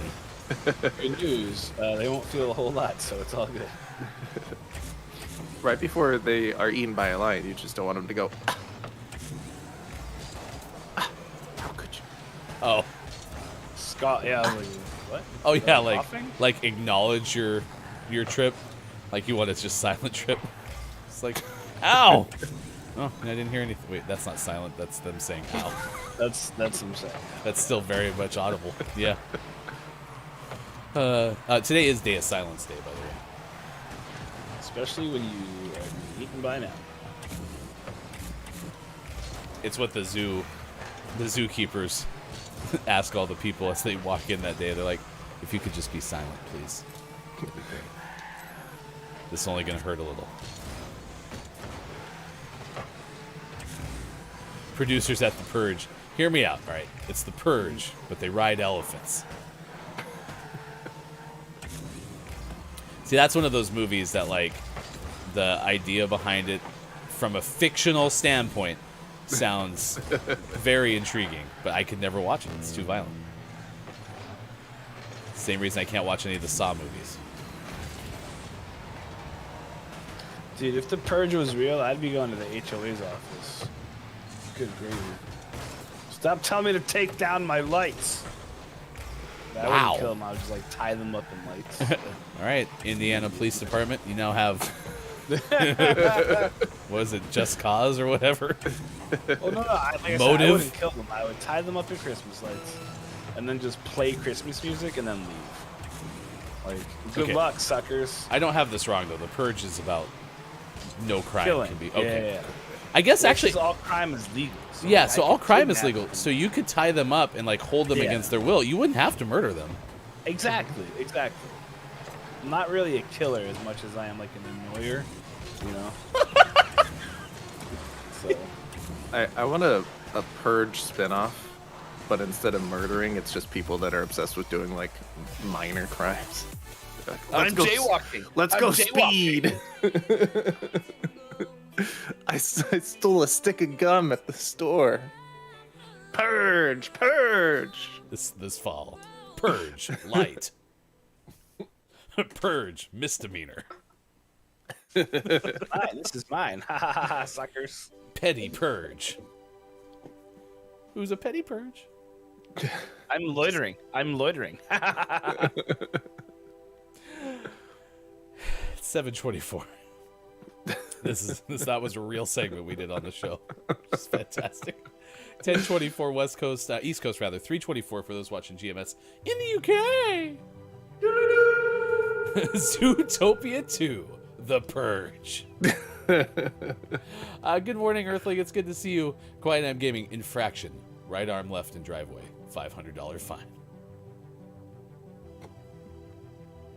Oh my gosh. Jack is rooting for Digital Dog Games. Mike, the Annoyer. That becomes like your like legendary name on like the 16th Petty Purge. They're like, oh my gosh, we get to see what Mike the Annoyer does tonight. You're a legend. I mean, it can't be a worse movie than Ants. Could be. Are you sure? Have you seen Ants? Is the space shuttle going or something? You seem very concerned. About what? You're looking at something with intensity. I was reading our top 10 list. Sorry. Oh, well, what a segue. It's time for... There's a lot of amazing things that happen at zoos. Here is 10 that you might not realize happen, but do, and that's incredible. Did you just write that in the last 5 minutes? Yeah. That was the equivalent of my bad Bear summons. But it's from Mental Floss, which is a great outlet. It was actually a good list, so it's not like some weird doofy like terrible list. I actually am very like enthralled. Pequan. Okay. Mark. There's no Q or U. Mancini wrote this in November of 2016. 10 behind-the-scenes secrets of zoos. This is actually going to be intriguing. All right, so let's start with number 1 on this list because today is National Zoo Lovers Day. 1. Pandas are very, very expensive. Very. Inflation? What? Where does one get a I don't think you can inflate a panda. They're not made of like rubber. Oh, Weird. Okay, so it's like this is not a good start when we were sitting here talking about like, you know, the good qualities of zoos, right?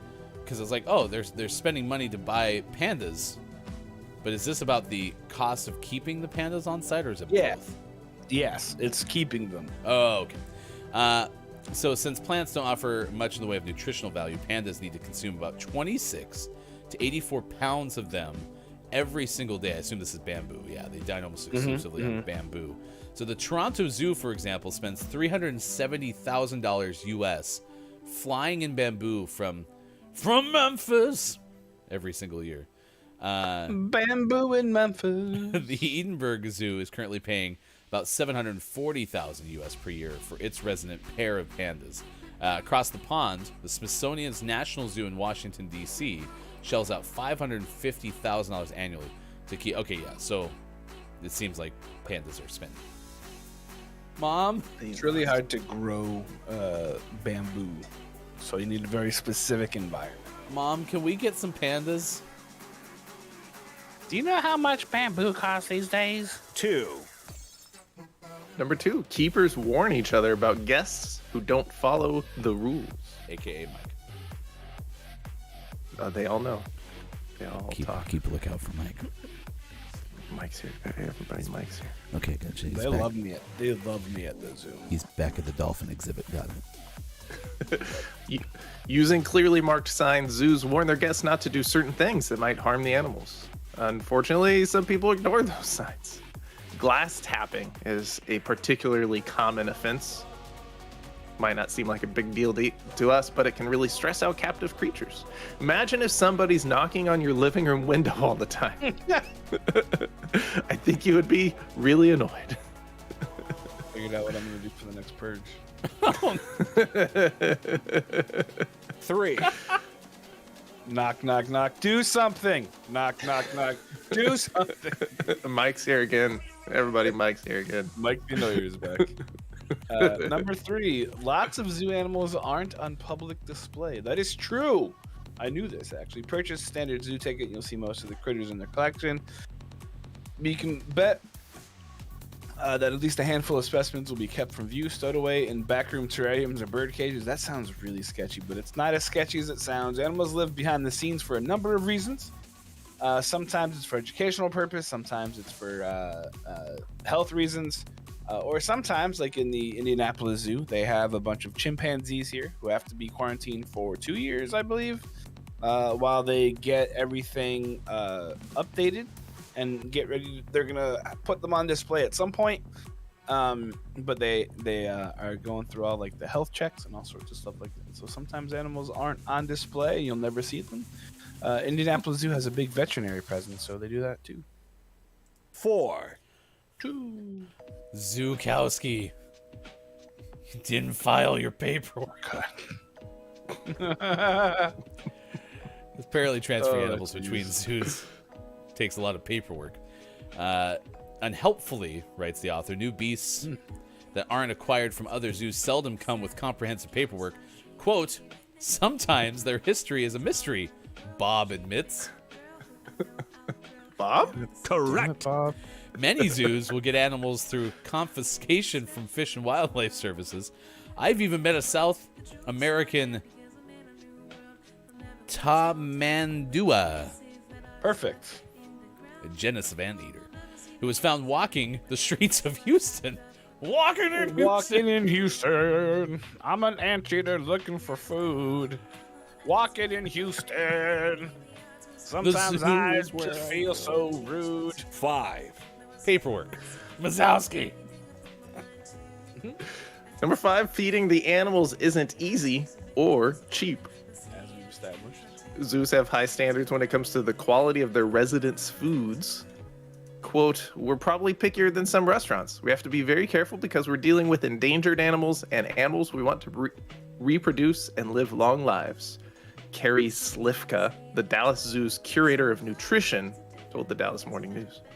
Nowadays, a growing number of zoos are hiring full-time animal nutritionists to make sure that their critters receive the healthiest possible diets.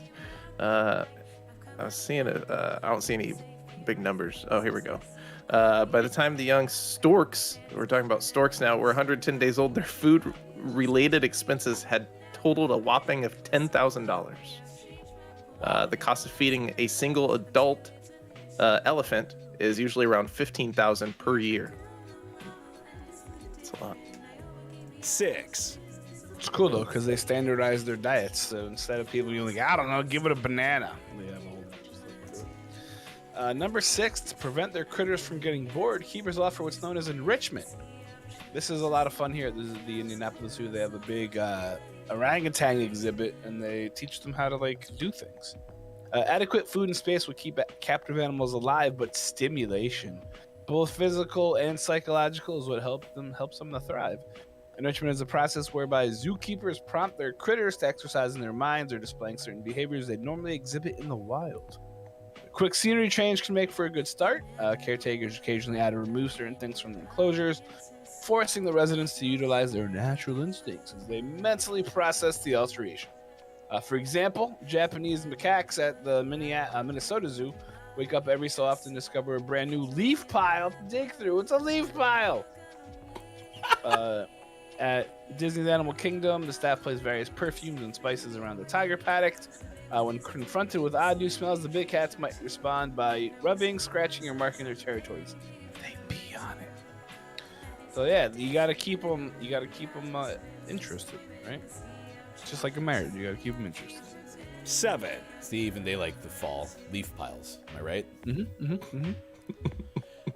Zoo vets usually make less money than regular vets. You might think it'd be the opposite, but it turns out that according to stats from the Bureau of Labor Statistics and the American Veterinary Medical Association, vets who work in zoos have a lower median wage. Why? Well, many AZA-accredited zoos are nonprofits. Therefore, vets who work there don't always make the sort of income that a private practice might. Still, you'd be hard-pressed to find a more rewarding career, according to someone from the Smithsonian National Zoo. 8. Number 8, animals in nocturnal exhibits don't adjust right away. Certain zoos have designated nocturnal houses, which are thick-walled buildings that allow guests to check out bats, bearcats, civets, and other creatures of the night during normal business hours. By the day, they're usually lit with dim red, blue, green, and yellow lights. By late at night, bright white fluorescent bulbs are turned on. This has the effect of reversing the resident animal's normal sleep cycle so that they're more active when zoo visitors are around and sleep when the humans do. Neat. I don't know, that sounds awful, but it's really not. I was gonna say that sounds really awful. No, it doesn't inhibit or harm the animals in any way. It changes their schedule to be more people friendly, but they're not like, ugh, I hate everything. They're just like, oh wow, this is weird, I'm gonna sleep now. But should we be changing them for the humans? I mean, if they, not just for like our amusement, but if they need more human attention and care, it makes more sense for them to be on the same schedule as the vets taking care of them.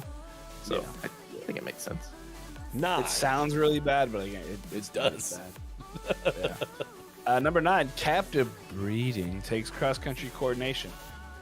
What do Wazowski's horse, the Arabian Oryx, and the Gold Lion Tamarin have in common? Without captive breeding efforts, mating orchestrated and controlled environments like the zoos, they might be critically endangered or worse. One of the ways zoos contribute to conservation efforts is by participating in survival species plans organized by the AZA. There are regularly regulated breeding programs for rare, threatened, or endangered animals. The goal is to form a genetically diverse captive population with member animals usually dispersed among several zoos and aquariums. In total, there are almost 500 individual SSPs, each headed by a coordinator. Sometimes animals have to be transported to other zoos to help make the babies, and it's really cool. But it's a very crazy process. 1, 0. So this subheadline threw me off. The word dedication was invented for zookeepers, and I was like, really? But it's more like in the metaphorical sense of like, they're so dedicated to their job, it might as well have been. So the average zookeeper takes home a salary of around $29,000 per year. There's your list. It's a lot of amazing things that happen at zoos. Here are 10 of them that you might not realize happen, but do, and that's incredible. From mentalfloss.com. Also, by the way, I like the little caveat at the bottom of this. Some names have been changed. So these zookeepers that we were quoting, Bob may not actually work at the zoo. Damn it, Bob. Why did you lie? So close, but in the end, incorrect. I don't think Bob would intentionally lie to you. Oh, I know he would. You're welcome. Yeah, he does it often. He's probably not even playing a didgeridoo there. Yeah, he's just making didgeridoo noises. No. With his butt. Plenty of air in here. No need to worry. I think he's just going through the motions at this point. I don't know if he's like invested. invested in the didgeridoo? Yeah. No, and like the whole thing. You just keep saying the same things over and over again. Bob likes it. See? Apparently Bob's on board, so. Please help me. Okay. 7:38. See what Maiko's tracking at this hour. Not Bob. Oh, hey there, fellow peoples. You guys like thieving things? Well, if you do, you're in luck. Only on Petty Purge Night. Only on Petty Purge Night. These animals are living the purge daily, according to Leland Cecil from The Guardian. Excuse me. Dozens of thieving sea lions in Western Canada have spent the last few weeks gorging on fish after brazenly slipping into an industrial salmon farm and ignoring all attempts to make them move on. Cermaq, the aquaculture giant with operations in Norway, Chile, and Canada, says the wily predators were able to evade netting and electric fences in late March as part of a breach event at the Rant Point Farm near Tofino in British Columbia. Local conservation groups who oppose the fish farms and only learned of the breach on Sunday have warned the sea lions themselves are in danger the longer they spend inside the farm. We witnessed a sea lion going over one of the fences, jumping right into a bird net, which is suspended above the pens. He struggles for quite some time to free himself, said Bonnie Glenbeck of Claya Quad Action, a local environmental group. There are a lot of ropes and hoses around, so we're increasingly concerned about entanglement. Efforts to scare the sea lions away, including with loud noises, have so far failed.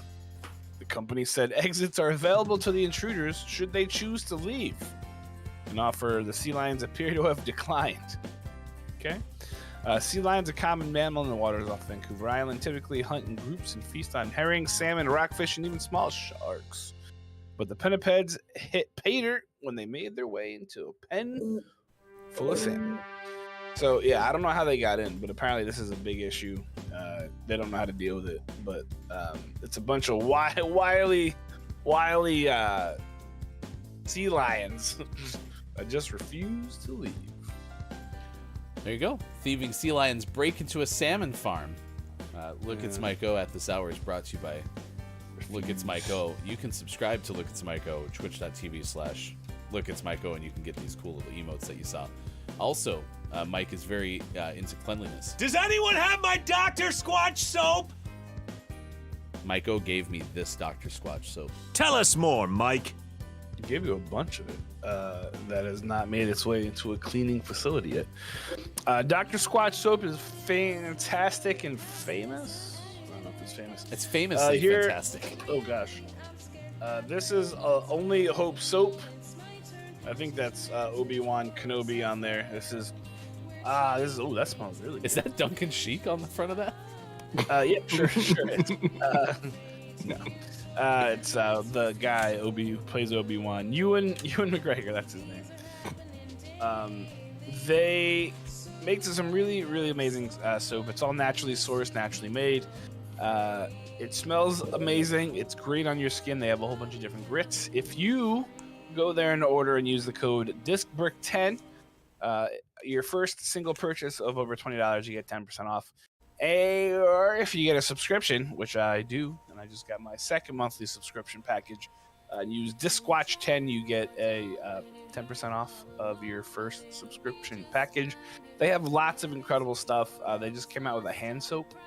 So if you really, really like it, you can go ahead and use it so you can wash your hands with it at all times. But it's great. Go to drsquatch.com or head on over to twitch.tv/LikeIt'sMaiko. There's a little panel in there that has Dr. Squatch. Feel free to click on it. All purchases made on that one benefit me. Throws a couple bucks in my pocket and puts some cleanliness in your armpits. Zesty. Said it right on the side. Some are zesty. I just opened one of those boxes for the first time. It actually looks very nice. Imagine using it as soap. Yeah, so it's crazy, right? Someday. Does Fulfillment also put soap into your shower? Yep, exactly. Interesting. It's been 6 to 8 months since I've used soap. Oh, so. man. What? Oh, Fulfillment's about a 6 to 8 month delay, so. So I think you gave me that soap like 5 months ago. So I think we're pretty. What do you use to clean yourself? That's what I'm saying. It's been a while. Okay. Don't judge. It's been a while since you weren't stinky. Which is coincidental because the band who sang that is Stained. They're interesting folks. It's hey been guys, a while. NASA's live on Twitch. Salmon, pronoun. Slaeamyn. What? That's Slayman. the steak of the lake? Uh-oh. Oh, yesterday we had mahi tuna and bison burgers. Long story short, I ordered extra stuff from my Imperfect Foods box because it had been a while since I'd ordered anything from there, and I didn't realize that like they're basically a full-blown grocery store at this point. And so they had bison and they had mahi, and my wife loves seared ahi, and I thought I was buying her that. I wasn't, but I was all excited to surprise Hefty Wife and be like, "Look, I got you that thing that you really like when we go to the place that serves it." And so we still ended up making like a lemon parsley fish thing, and it was delicious. But then I made the bison burgers because I wanted to have those, and it was as good as I imagined. I topped it with a sharp cheddar truffle cheese, and that was it. Yeah, like truffle mushrooms. Nice. Was it delicious? I had a big old red onion. Yeah, honestly, I'm becoming someone you should get ready to reckon with in the kitchen. I'll just never cook for any of you because I'm terrified of it. But other than that.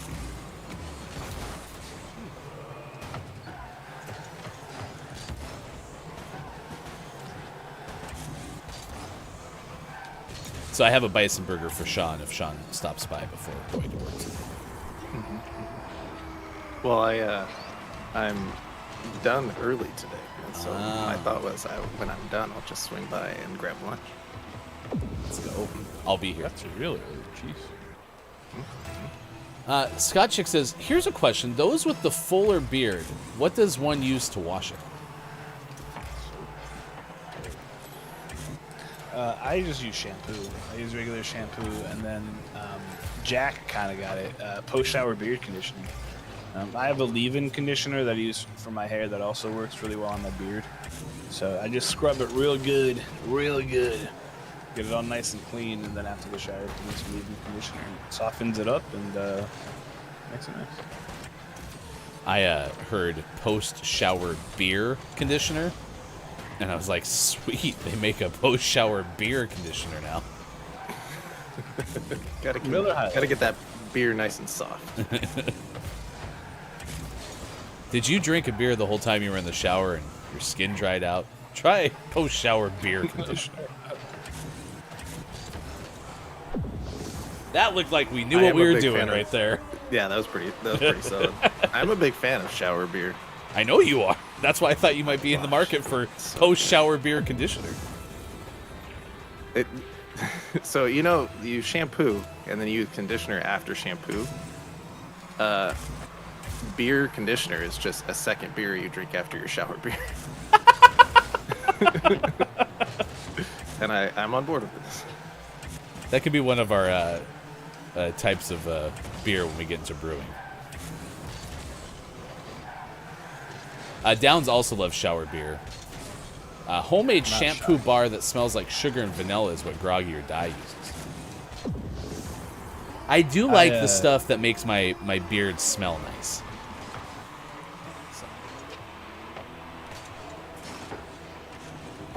Quiet. I'll send you what it's called. I don't remember what it's called. It's like a tea tree oil stuff that works really well. What did Quiet say? Yeah. He asked what the name of the what I use is. Oh, okay. So. Also, we've gone a lot this show, talking a little bit about history and stuff, but we didn't talk about the most important history that was made yesterday. When Kachani Brown Jackson was named the first black woman to the Supreme Court. Her nomination passed, and she will be seated this summer. Yeah, it's gonna be in like June, right? Huge history. Probably the most overqualified Supreme Court justice ever. She literally she's hit every benchmark. She should really be like the standard for what a Supreme Court justice is. But she won't be, of course, because white men. But yeah, it's incredible. In kind of a show of really stupidness, all of the Republicans walked out after the vote because, white men. But that shouldn't be overshadowed by the fact that she is incredibly qualified, and she'll be an amazing Supreme Court justice for years to come. And it's been incredible to watch history being made in my lifetime with Obama becoming the first black president. She is the first black woman on the Supreme Court. She's another thing. She's the first ever public defender to be named a Supreme Court justice. So she has done. She's literally done everything. So it's so crazy. So congratulations to Justice Brown for becoming the first black woman ever to be named to the Supreme Court. So yeah, I was surprised to hear that she was the first public defender, which made me think, and this is something I put on a bookmark to research. Do most of the Supreme Court justices come from more of the prosecution side? Is that what that means? The last three have come from a political side, so I don't know what their backgrounds are. I do know, like, Amy Coney Barrett, well, I don't even think she was ever a lawyer. So that's kind of pathetic. But yeah, I don't know. I feel like a lot of them come from, like, they join like law firms, as opposed to somebody who makes their way as a public defender. So, but yeah, I'd have to do some research into it. Yeah, I want to do that because if that was the case, right? If typically those who get to the Supreme Court or even higher courts, right, could be below the Supreme Court, come from an area where they're not getting a good sense of what it takes to defend some of the most like at-risk folks who can't afford tip-top attorneys, right? I would be interested to see how that kind of perspective could help make it a more just system, right? So that's what intrigued me as much as everything yesterday was the fact that she was the first public defender named to the Supreme Court. So. Yeah, but there are 47 people that should be ashamed of themselves for voting no because of political biases. So, but way to go! That's amazing. Ketanji Brown Jackson is going to do some great things, I think. Good morning to you, Dungeon Meowster KJ. It's good to see you. Already there are government impacts in a great way happening behind the scenes because of the appointment. Kalaf said Federalist Society. And Quiet I Am Gaming had something else. Old White Men in particular. So there you go. Yep. All right, 7:51 West Coast time. It is 10:51 out East, 3:51 for those watching GMS in the UK. Thank you for being here. It is now time for sports. Deportes. Yesterday, in a game that I watched 40% of, your Calgary Flames won 4-2 over the San Jose Sharks at the Shark Tank. Ooh. It's a winning, bit of a winning streak here. We won back-to-back games. We win another one. That's called a winning streak, as happened before. Yeah, I'm feeling pretty okay about the Flames' chances to win the Pacific now because they're about 6 points ahead of the Kings, ahead of the Oilers now, and still have one more game to play than the Oilers and two more games to play than the Kings. So I think things are lining up pretty okay for your Calgary Flames to win the Pacific. Doesn't look like getting the number one seed in the Western Conference is going to happen, though, which is fine. We did that once already with Colorado, and it didn't work out okay. So It was awful. Your Portland Trailblazers, a 127-94 loss to the New Orleans Saints. Nope, that's a football team. Wow. Man, they can't even beat a football team playing basketball. How about we try the Pelicans? Wow. 127-94. Your Seattle Kraken, a 2-0 win over Chicago. And then your missing the playoffs Los Angeles Lakers, a 128-112 loss at Golden State.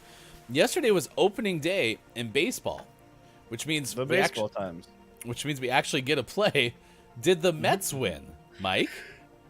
Oh yeah, first. 5-1. They won. Tyler Meagle had a really great appearance, and then tomorrow Max Scherzer is going to be pitching. Your answer's locked in. Sean, agree or disagree? I agree. Correct. All right, you're right. The Mets did win 5-1. Basically everything that Mike just said, in fact, happened. That's funny. Yeah, congratulations, 1-0. If the season were to end today, we'd be in the playoffs. Undefeated. Undefeated. So that happened yesterday. Your Chicago Cubs also won 5-4 over Milwaukee.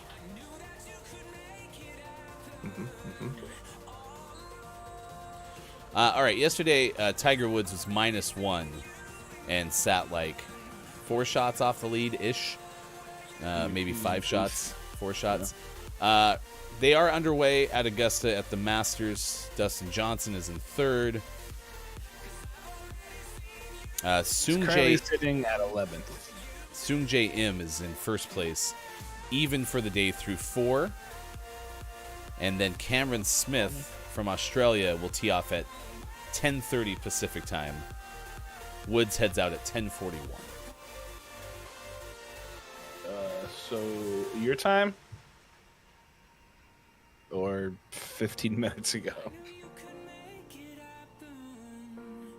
10:30 Pacific. Oh, gotcha. Wow, that's late, isn't it? But never mind. He's a professional golfer. His golfing doesn't take like 12 hours like mine would. Forgot about that.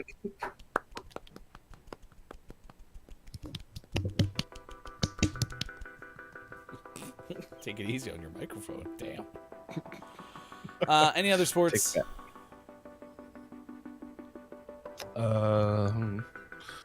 Sports. You guys like hockey? Yes. Great. Oh yeah, the Frozen Four. Yeah, What? Frozen Four. It's college hockey. I think ESPN cut away from one of the games. Smart. Minnesota State scored 3 times in the third. The Frozen Four beat Minnesota 5-1, advanced the first ever national championship game for Minnesota State. They will play Denver. They will play Denver? Yeah. Like the Nuggets? No, the Pioneers. No, like the entire city. I know. Just the whole city. The whole city. Yeah, Denver beat Michigan 3-2. Yeah, that was the game where they cut away from. ESPN cut away in overtime. Oh no. Shohei Ohtani pitched 5 innings for your Los Angeles Angels. Yeah, he looked pretty good. The rest of the team did not. Yeah, our bats were cold. It's so cold out here. There's In wolves. Los Angeles of Anaheim. You might remember Brian Flores filed a lawsuit against a couple of NFL teams, and I believe the NFL itself. They've amended that to include 2 more coaches who've joined it, Steve Wilkes and Ray Horton. Lawsuit says Wilkes was discriminated against by the Arizona Cardinals in 2018, according to the Associated Press. He was hired as a bridge coach but was given no meaningful chance to succeed, while Horton was subjected to discriminatory treatment when he was given a sham interview for the Tennessee Titans head coach position in 2016. This is off of the story from the Associated Press, but Mike Mularkey, who was the head coach of the Titans, I believe said in a podcast, not yesterday, but prior, but it was brought back out because of this amendment, that he was told that he was going to get the Tennessee Titans job in 2016, but they still had to comply with the Rooney Rule, and that's when Horton was brought in to fulfill the requirement to interview a minority head coach. So that's kind of a good piece of evidence to see this lawsuit be successful, hopefully. Stupid. Not the thing, but just the fact that happens at all. Minus Don't the just golf. sham it. Ridiculous. KJ says minus the golf thing. Same. KLF as between Masters.com, GMS, and the NASA launch, I'm entirely overwhelmed right now. I definitely don't have the NASA Twitch stream open up in this window. I was when I asked you what you were looking at when we were getting the list of the day, I thought that's what you were checking out. No, I was reading at that point, but now I have it up right here, and I'm watching the launch pad in Florida, where I literally was 4 days ago.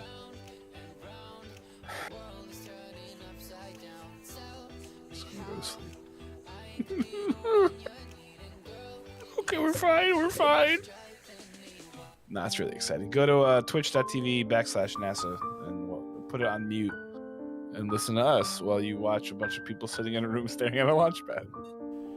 Every time I start the sad music, you get out of the sad mode. Sorry. It's hard to it's so exciting. Like I want to be sad and make it a bit, but it's so fun.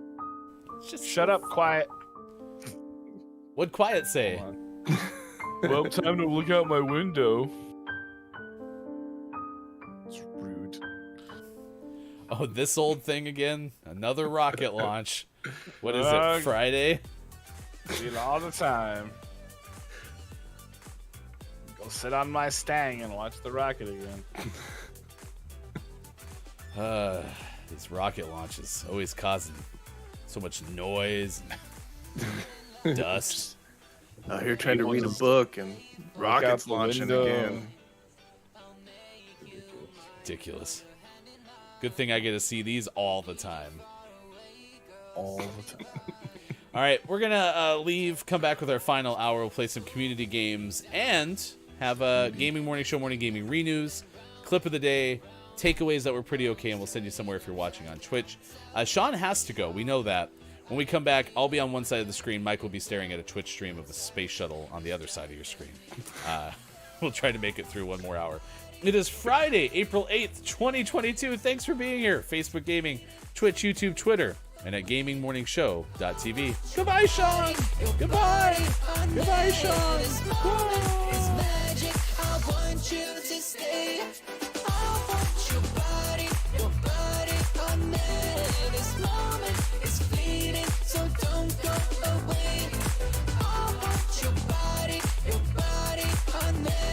This moment is magic. I want you to stay.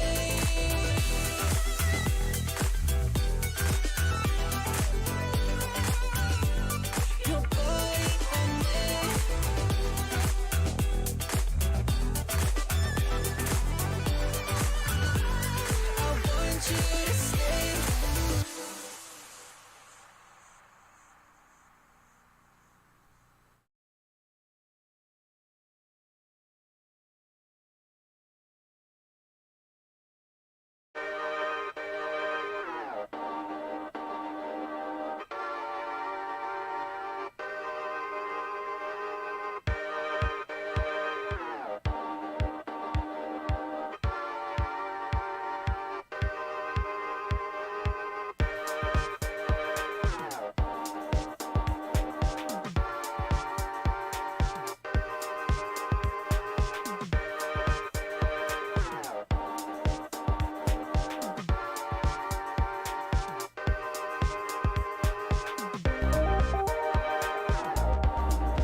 were so close.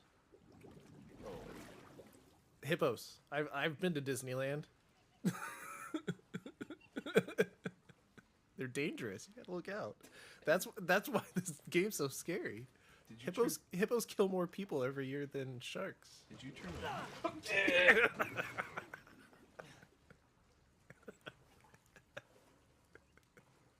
Almost got it that time. He got in there real fast. Donated and scared the shit out of me. God, that Kate. was so loud. Kate, I love you, but I hate you. Oh my God, Kate. The bad guy. Get me my. Oh dear God. Is that my phone? No, it's the thing, the donation thing. Yeah, but why is it vibrating? Because for some reason it doesn't load the. Why does that happen? It doesn't load the audio fast enough or something. But you guys can't hear it during the show, but I hear it every time. How do you not freak out every day?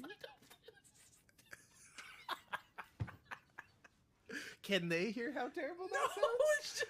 It's just that's just like a gift you do for us. Want a beer? Oh God, that's so gross. That's even worse Let's than the duck zombies. down and really Look get at in the- here. look Oh, at- spaghetti! Why is this in the fridge? Oh, my flashlight good. quivered. It's like, ooh, gross. You hear that? It's on my left now. Why is the sound so good? I played the first. Oh my God. Look. Is that a raven? I think so. Gross. Don't microwave your.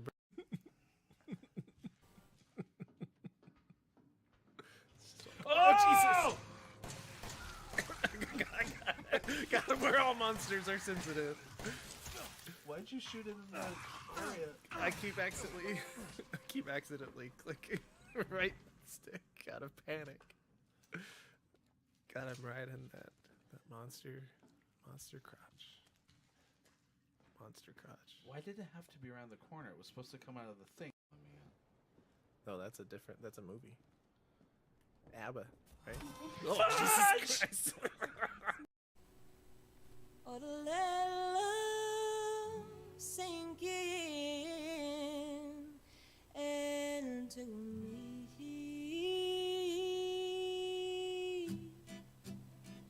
I don't mean to make things so complicated, but you know with the heart that has been jaded so many times. Jump in line with its steady and I think you know why. Running through a wall straight to your stream. GMS. You're digging deep, you scratch the surface. Oh yeah. Hey, oh, you know you're making me nervous, but I'm still trying to see if you're worth it. Pluto, the best damn planet in the world. Opening your eyes, what you're saying to me makes me nervous. Yeah, I'll be what you're saying to me makes me nervous. No one ever learned just how to take a compliment. In my mind, they never could be changed. Maiko is a mighty fine plain individual. Being their word. And I can't tell if it's a spell or if I'm cursed. What's worse? Cause you know you're making me nervous. Yeah, yeah. Coming up on Gaming Morning Show, community games. Don't let the person hanging from the balloons fall into the monster's mouth. And GMS, morning gaming renews. Get ready for your takeaways that were pretty okay. And the clip of the day. Find GMS on Facebook Gaming, Twitch, YouTube, and GamingMorningshow.tv. All ahead on Gaming Morning Show. Time for hour number 3. Right now. Morning, gamer. It's Gaming Morning Show. Thanks for being along for the ride. Facebook Gaming, Twitch, YouTube, Twitter, Spaces, and at GamingMorningshow.tv. Look, it's Maiko on the left side of your screen. I am Hefty Goof. We have a whole lot ahead on this edition of Gaming Morning Show. We're going to have community games and then takeaways that were pretty okay, clip of the day, and continuing to keep a look at what's going on in space. Space. Technically, Earth is is a planet in space. So if that space shuttle hasn't left Earth yet, isn't it still technically in space because we are all, in fact, in space? Space. Walk me through that one more time. We're in Earth's atmosphere. Space is what happens when you leave Earth's atmosphere. We're currently all technically astronauts on the spaceship Earth.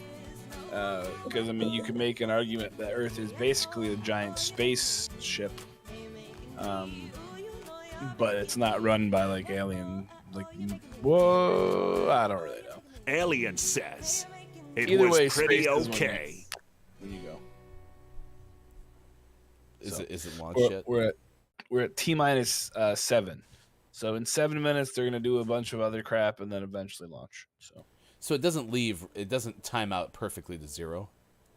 I don't believe so. I'm watching. There's this little like gauge that shows where they're going. So I don't. They'll do kind of a countdown thing, and then they'll do like the countdown, and then they'll launch. So is the countdown the final countdown? Yep. So in 6 minutes and 37, 36, 35, 34, and then that time. Yeah. Nice. Go to space. It is good to see you. Thank you for being here. Today is National Zoo Lovers Day, so we're asking you, what do you like about zoos? We talked about celebrity birthdays today, one of which was Patricia Arquette. And, of course, the space launch that is going on right now. Later this hour, we'll tell you a story about Michigan police getting set to investigate something very, very important, or in fact, they have investigated it. So we'll tell you more details around that. It was Sasquatch. Just good to see you wherever you may be joining us from. Welcome in, Final Hour crew. The FHC. Hello, FHC. Is here. Quiet I Am Gaming is checked in already. Dr. Chick with us this morning. Groggy or Die with us as well. Hey, it's Brendan _TTV. K-Laugh. Dungeon Meowster KJ. Kate Zaid. Quiet I Am Gaming. All along for the ride as well. Thank you so much for being here with the FHC in chat and for lurking and listening wherever you may be. Scott Chick 360 was here for quite a bit, but had to take off. I am JF Downs, who loves shower beers and second shower beers. Jack was here. Jack has a new job. Jack is going to let us know details in our Discord, which you can join our Discord as well and find out what the secret is. But Jack is probably going to be making his last FHC in quite some time because, well, Jack will be doing job stuff. So, however, if you're not able to listen, rather watch, you can always listen Twitter Spaces and in audio-only mode on Twitch. And if you have YouTube Premium, that works as well. We've seen Superphonic, many, many others. Hello, FHC. Thank you for being here. Hello. Quiet I'm Gaming, if there was an award for it, I think I would get it for the most times my username is mentioned twice in a single shout-out. Did y'all know that Quiet I'm Gaming is here? Quiet. Well, today it's the International Day of Quiet I Am Gaming. As I say, yeah, today is silence, Day of Silence Day. It's just Day of Silence. It's not Day of Silence Day. That would be kind of redundant. So maybe it's for you, Quiet. The International Day of Science Day. Awareness Day. Jack doesn't want to mention on stream, so go to the Discord if you would like to see what Jack is doing. Today is National Pygmy Hippo Day. It's so little. So, using your hands, where does the size of a pygmy hippo end and the size of a regular hippo begin?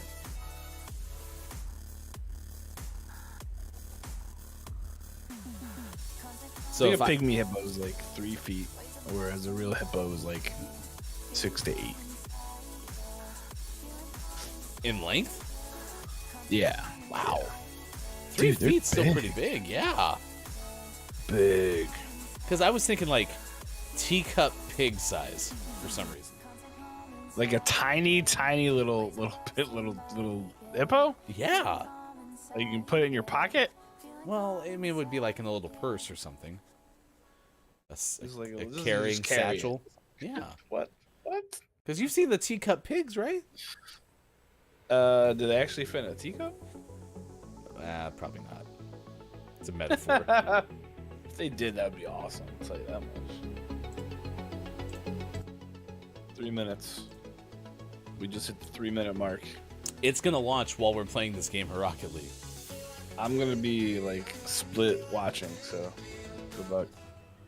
So like most Rocket League games. Oh, why isn't it? Oh, because do I not have the right window open? Yeah, no, I do. Come on, do something. Mike's having technical difficulties. I can't drive. Why can't I drive? Come on. Because there's a space I want launch. to play with the Hippo. Why is it doing that? It's doing the flashing thing. I don't like it. Connecting. Today's draw a picture of a bird day. Last year we did that, and some of our pictures were cracked. But now we no longer do that because there's too much controversy around the art that we create on this show. 2 minutes. Because despite what people think, all the art we've ever made on the show is all on the up and up. But Gobbler's Knob? Nice. That's where Punxsutawney Phil lives. Really? Yeah. I thought that was Punxsutawney. Well, but his little house is Gobbler's Knob. Oh, I love that. It's good. Mike, you want me to take video so you can feel like you're still here? Do what? Oh, see, Quiet can see the space launch because it's just another one of those space launches that happens. You know, at I'm Quiet's gonna house. ban you in a second. You know, this wouldn't have happened if you just went and saw Quiet staying. I don't think Quiet Stang is a space shuttle. Yeah, surprisingly it is. It's the new model from Ford. And believe me, I felt very bad that I wasn't able to go hang out with Quiet. Quiet's actually we're being about to serious. get startup. Would you like to see first-hand photos or video of it? No, because I'm watching it on the first-hand. I would, picture. Quiet. I would like to see it. Put in our We've got startup.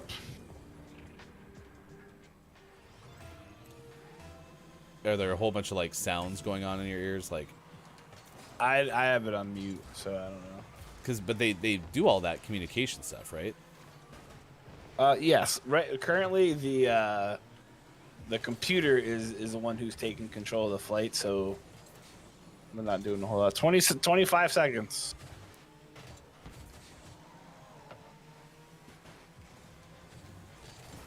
Oh God.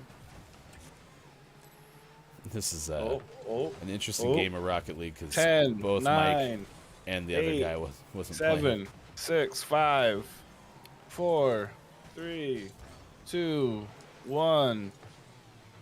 +1, +2. What? It's just me. It's just me. There it goes. Me and two AIs playing right now. There it goes. Actually, Mike hit that. Look at that. Nice hit. Whoa, look at that. It's going into space. X. I was right there. Right. That's our goal. Crap. I was right there, guys. Less than a mile from where it just launched. Oh no. Come down.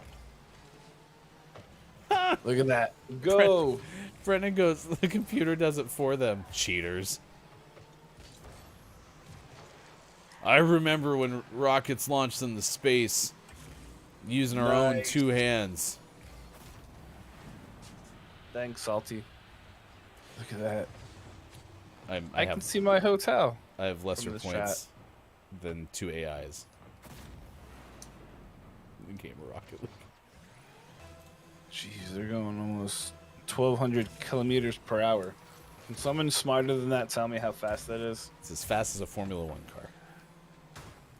Really? Yep. They go 2,000 kilometers per hour? Oh, you said 2,000. I heard 200. 1,000. Yeah, no. That's a lot faster than a Formula One car. By about 10%. Lewis Hamilton's going into space? 2,000? That's nuts. That would be We're so at much fun. 2,300 kilometers per hour. Could they do a barrel roll? No. The G's would probably kill the astronauts. Look at that. Jeez.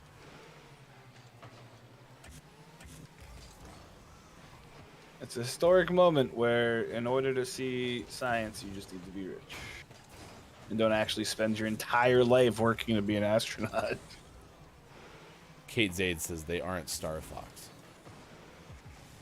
You don't know that.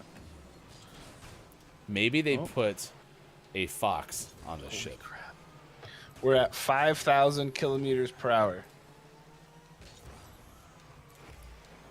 That's also faster than a Formula 6,000. Also faster than a Formula 1 car. Oh, that guy, dang it, Gobbler's not. 66. 3.5 Gs is what we're currently at. Yay, Hefty scored. Oh, we got a new teammate. We've got separation. Is that good or bad? It's good. The Axiom rocket is going to be coming back to Earth in just a second here. That for someone who doesn't watch many space launches, that was sounded terrifying. Separation is okay. So with a space launch, the whole rocket doesn't actually go to the space station. Once it goes into space, it separates. This way, they can take control and fly to the space station. However, I'm now beyond the point of caring about the astronauts, and I just want to watch the rocket come back to Earth. Because it's a drone. It's remote. It will land remotely. Again, I remember when we used to get our own rockets back with our own two hands. I mean, they still use two hands. Actually, you didn't get them back with two hands. It just fell to the ocean. Yeah, like it should be back in the day. You'll be excited to know that the max speed that the Dragon reached was 6,900 kilometers per hour. That seems like that was intentional. Nice.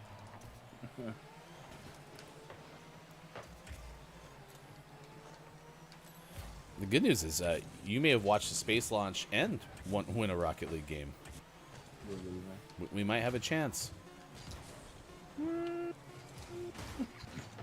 Just gotta put that in, Mike. Nope. Just go put it in the net. They move the goal to where it should be. We'd be set. Oh, that guy hit me. Aw, jerk. Losers. All right, it's 8:22 West Coast time. It is 11:22 East Coast, 4:22 for those watching GMS in the UK. And it's 17:22 in space. Space. Everything's still okay? I think so. No more separation. Like, it's just a small amount of separation. You have separation anxiety. How close is it to Kevin Bacon? 6 degrees. Okay. Perfect. We're figuring this all out. Thank you for being here. Let's play some Don't Let the Person Floating from the Balloons Fall in the Monster's Mouth. If you haven't played this game before, it's where you guess letters. We put them up on the board in a amazingly accurate fashion. We never miss typing the letters onto the screen. Yeah, something like that. I would be hard-pressed to know anyone who's ever seen an errant letterpress, ever. Definitely not yesterday. But if that had happened to happen, it would mean that we once ruined a record. So now these records are still... Anyway, Bob? To see the record for the most balloons banked in Don't Let the Person Floating from the Balloons Fall in the Monster's Mouth, remember to type the easy-to-remember acronym, exclamation point, DLTPFFTBFITMMREC. There you go. I love Jack. Thank you, Jack. What'd Jack say? Jack says that the guy wearing an ugly Christmas sweater t-shirt of NASA watching a NASA launch playing Rocket League on a Twitch stream is the nerdiest thing ever. We're packing it in today. Nerd alert. We have some guesses already. 8 hours to get there. 8 hours. That's not bad at all. No. That it takes you more time to get to Florida. Jeez, and I'm going a lot slower. You're not going 6,900 kilometers per hour. We're currently up to 16,000 kilometers per hour in space. Kalaf took a big swing, tried to walk the plank, but I had put in Downs' D for Downs' Detroit Tigers, and then the K that was guessed by Jack, and the K did not hit. The D makes the walk the plank guess invalid, so I'm sorry. That was not the planned. No. They're showing the rocket coming back to Earth in the drone. Oh, this is so awesome. I've never watched this. Mike in space, tale as old as time. Mike in the space. This was the part I was excited to watch from the ground, but it's okay. You should have just went to Florida to watch it. Dead and... No, it couldn't be dead because there's only one D. Dumb and Dumber. Nope. We're hanging out in the pre-show before we went live and just chatting. And I said that same thing to Mike, and Mike yelled at me. I said a bad word. Down and dirty. Thank you, Kyle. That's what Mike said to me. I feel awful for you because this was bucket list stuff, right? This was bucket list, yeah. KJ said bucket list item pretty much checked to watch Quiet's video of it. I think so. The part that hurts, right? If I was like at Disney World, it wouldn't have mattered. I think the part that sucked was there was supposed to be a launch, and from the hotel where I sat, I could see the spaceship sitting on the thing, on the launch pad. So, but you know, it is what it is. Coming this fall, Downs and Dirty, a love story starring I Am JF Downs. Famous character. Oh my gosh, that's a lot of. Downs, you could actually do like a Mike Rowe style show. There it is. Downs touchdown. Holy moly, that is crazy. K-Lav says Downs and Dirty, a love story. And JF Downs says after dinner in a movie. So we pretty much have like a primetime television programming segment where it's like tonight on a very special Downs and Dirty, a love story. Downs goes into a sewer pipe. I don't know what it would be about. And that follows K-Lav and dinner in a movie. It's all starting on GMS, 8/7 Central. Oh. Chat guessed Harry Potter. It'd have to be Harry Potter. Harry Potter. Quiet Eye Gaming. It's the worst 3 minutes of reporting you've ever seen, but I'll still put it in Discord when I have a minute. All right, I'm back now. Excuse me, I burped. Oh, look, there's a U. U hits. If a U hits, but there's no Sean to see it, did it really hit? Because Sean keeps track of the U streak, so. Have we paid attention to the U streak for a while? Oh. Yeah, triple Zuru we've hit in a row.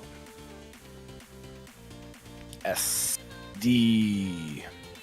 Oh, KJ's crying. KJ says, OMG, why am I crying? Because a bunch of rich old white dudes just flew into space. In space. Nerd alert. So they're just going up there, flying around and coming home? Nope, they're going to the space station to go do space station-y things. They're actually literally going to do nothing at the space station because they have no training of any kind in science. They're just rich people, so. They're going to help the ISS move. They're actually getting free pizza.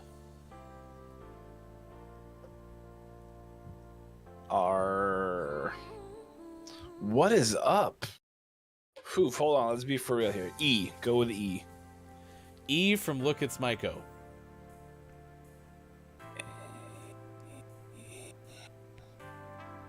T from Quiet. This is famous characters, by the way. Yeah. Oof. Lightning McQueen. There you go. There you go. I almost clicked on the B. Oof, Lightning Mib Queen. I am Speed.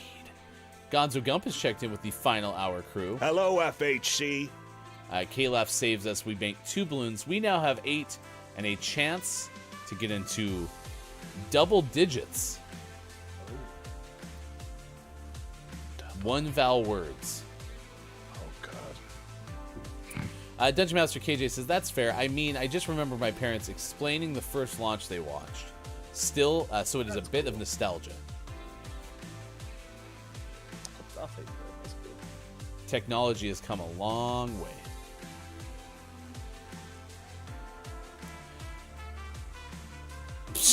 Oh, gosh. Wow.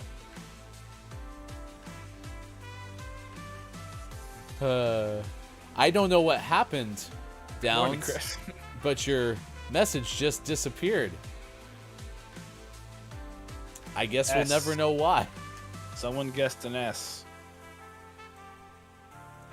The S did not hit. Incorrect. Who guessed an S? You're fired. G from Quiet.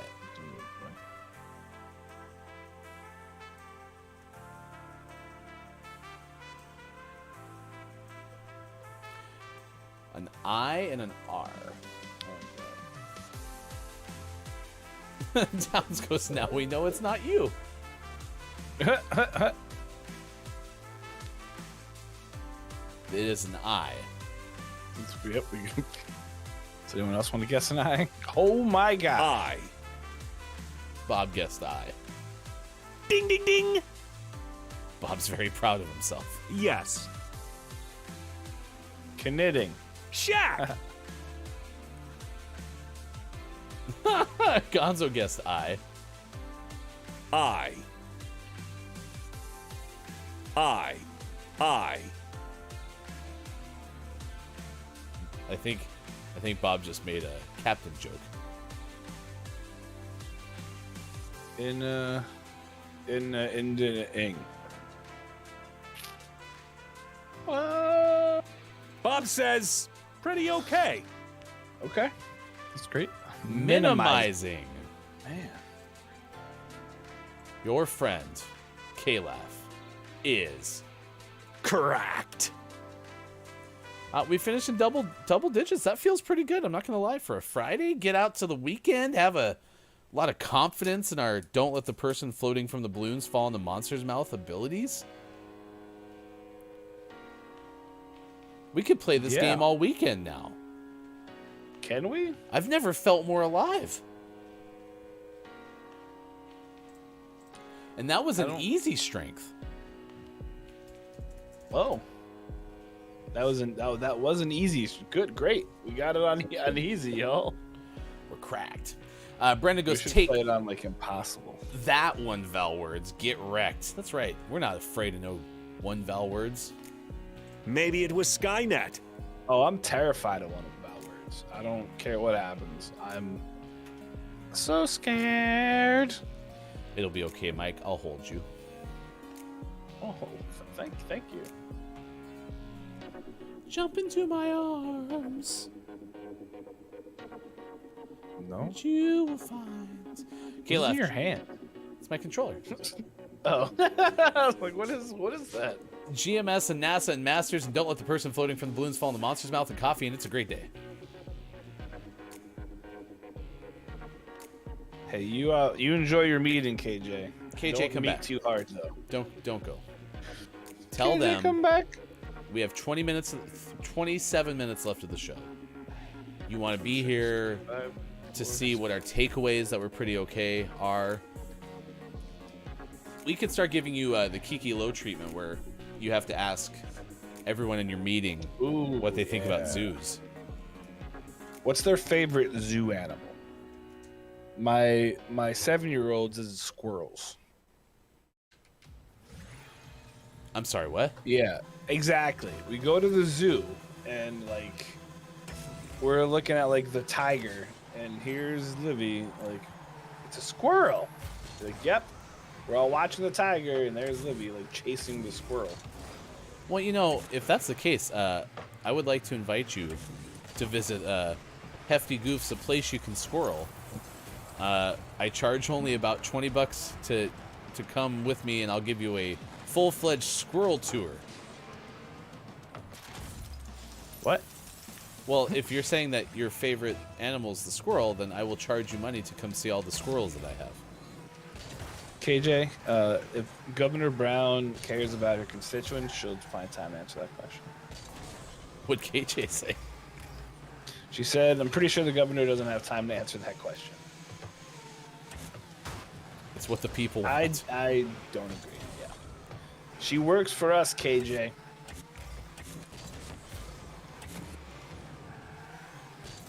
I'll ask her assistant. Okay, we can take baby steps. I'm fine easing into this plan. That's fine. Kate Zade says, tell them you have priorities. Prioritize. Respect my prioritize. That's a deep cut. Although I think, isn't that show still on? Isn't South Park still making new episodes? 78 years later. Do you think there's a chance that they're thinking, we're going to try to beat the Simpsons record? I wouldn't be shocked. Because, I mean, animation is relatively cheap. Kind of suck at this point, but... Isn't animation relatively cheap to make compared to live action stuff? Especially once you have everything, yeah. It's the developing of, like, your assets, I think, that take time and money. But, well, I mean, you have it all down. And I'm sure they have it basically to a science, you know. Yeah, but Brendan, have you watched The Simpsons? It's, like, real bad. It's not funny anymore. It's just dumb. They're hoping The Simpsons get canceled or go off, and then they can just keep going. No, absolutely. But I think Trey Parker and Matt Stone would just make nonsense for a while, as opposed to The Simpsons, who are trying to make good shows. Brendan says it's the same with South Park as far as making crappy shows. Are you saying that South Park's still trying, but the Simpsons aren't? I don't think either are trying, if I'm honest. Chris M.E. is here. Hello, FHC. Hello, FHC. How could they beat the Simpsons when it's still on? Well, that's what I'm wondering, is are they just trying to stay on and hope the Simpsons stop so they don't have to start from scratch? They would, be whatever. Simpsons has been on for, like, what? 1989? 7,000 years. So that'd be 33-ish. And then South Park started about 96, because they'd only have to hope that the Simpsons folks stop for like 7 years. Yeah. I mean, it's possible, but not really. Or it's plausible, but not entirely possible, I think. It's plausible. Nice. Brendan says they both overstayed their welcome. I mean, I'll be honest, I haven't watched either, so I have no way to judge either. No, since I left for college. So in the last 20-ish years, I haven't watched an episode. So I actually have no clue. Yeah. Well, they both kind of step on the edge of, like, acceptability, too. Like, I thought there's been a lot of really interesting dialogue around both shows, where South Park, honestly, good. South Park really kind of makes its name off of the shock value, whereas The Simpsons obviously try to be like family friendly and stuff. But there's been some really interesting conversations. Like, I think Apu is gone from The Simpsons, which actually prompted a lot of debate about. He's a successful Indian business owner. Why take him off the show? And Doctor it's just so there's so much around it now that I think it makes it hard for the writers to be like, I care. And they're just like, yeah, just put it out there. We have like how long is our contract left? July 72 years. So I think that they have forever. Sizz is here. Hello, FHC. It is good to see you. Thank you for being here, Sizz. Businesses. Get it? Businesses. We are asking you on National Zoo Lovers Day, what do you like about zoos? Squirrels is the answer of the day. Squirrels is my youngest's answer. Also, Jack says, Or just regular birds. I've been loving Sean's HFW Let's Plays. So GMS Plays Horizon Forbidden West. You can see all of the episodes that are out already, and tomorrow at noon Pacific time will be the last episode of GMS Plays Horizon Forbidden West. So go to the playlist, watch them in succession, and you can see the whole entire game, Horizon Forbidden West Platinum and all that stuff. I just can't find all the videos. I'm watching them out of order. If you go to our YouTube page, Jack, and you click on playlists, there is a dedicated Horizon Forbidden West playlist. And some of the videos are unlisted from the front page, so the playlist is the easiest place to find them all. There's also links in each description from episode to episode if you want to check it out. KJ may get back to us on how the governor's assistant, because Kate Zaid said, tell them you have priorities. So I think that's fair. It's true. I think that's fair. Sis says, I like the part of the zoos where you get to go inside a bird enclosure and feed the birds and try not to get pooped on. That's one of my other children's favorite things to do, is to go in there and feed the birds. Toppins? What? Toppins. Toppins. Toppins a bag. Yep. So that's what they fed the birds and Mary Poppins. Let's get Mike-O what he's tracking at this hour. It's Gaming Morning Show. Toppins. Michael's really confused. But what else is new? However, what I'm not confused about, actually, you know what? This next story is an outreach story, more so. So, let's get the full screen going. Let's get up in here because we need to have a serious chat in the world. This next story comes to us from the AP. Okay. And it says, police are investigating the theft of a 7-foot-tall metal Sasquatch lawn ornament from a home in southern Michigan. The item, crafted from sheet metal, was stolen from a home in St. Joseph County's Park Township on or after March 22nd, Michigan State Police said. It has a rusty brown color with very sharp edges to resemble the fur of the mythical ape-like Bigfoot. It appeared the Sasquatch was cut away from a steel post with a pair of bolt cutters or a similar instrument, police said. A white panel van with dark driver and passenger side windows was observed parked in the area on March 22nd, police said. All right, but here's where the conversation comes, all right? If you have information, please call the Michigan State Police. But this is unacceptable. These folks just wanted to bring Bigfoot, Sasquatch, if you will, the joy to those around them. But instead, what happened was heartbreak. So this is a pleading to you, Mr. White panel van with dark driver and passenger side windows. Bring it back. Bring it back, the joy. Bring back the Sasquatch to this family in St. Joseph's County's Park Township. This is uncalled for. This is what's wrong with the world, Mr. White panel van. You can't just let a Sasquatch live in peace. I implore you, bring him home. And there you go. It's a nice plea. It was Sasquatch. It was Sasquatch, but it's not Sasquatch anymore because it got stolen. Am I right? Bunch of jerks. Sis says, absolute tragedy. Gonzo, it's always a white panel van. It is. It's ridiculous. Why can't they get like a Honda Odyssey or something? You know, like the Panther of minivans. This way, at least Bigfoot can like watch like a movie. You know. If you're gonna steal Sasquatch, I mean, treat it with the respect it deserves. Seriously. After the show, I will be leaving my home in Indianapolis, Indiana, to go to Michigan to get to the bottom of this travesty. If we could have Mike-O Monsters and Friends investigations, that would be some cool.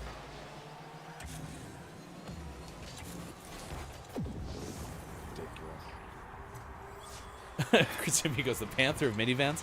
Yeah, so look up the Honda Odyssey Panther commercial. This is one of my favorite commercials of all time. If someone wants to throw that in Discord before I do, that would be great. Oh, I love that commercial so much.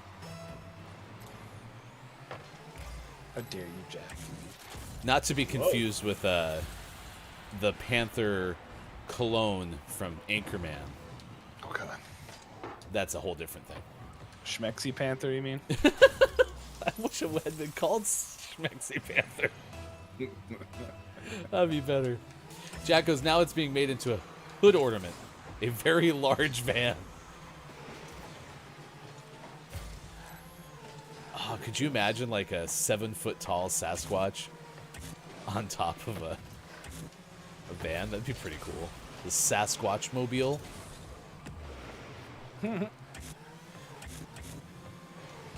Sasquatch-con, thon. Saskatchewan. Smexy Panther. Works 90% of the time, works 100% of the time, or whatever that quote is. Such a good line. When we dressed up as the Anchorman crew, I couldn't find anything. I can't remember how it worked, but I ended up getting like a kit of Paul Rudd's character. Because that was the one I was playing. Yeah. And it came with like this plastic bottle of Schmexy Panther. That's kind of funny. I have it somewhere. Maybe we could give it away sometime. Maybe. A GMS autographed bottle of Schmexy Panther. Ridiculous. Fulfillment will get it out very soon.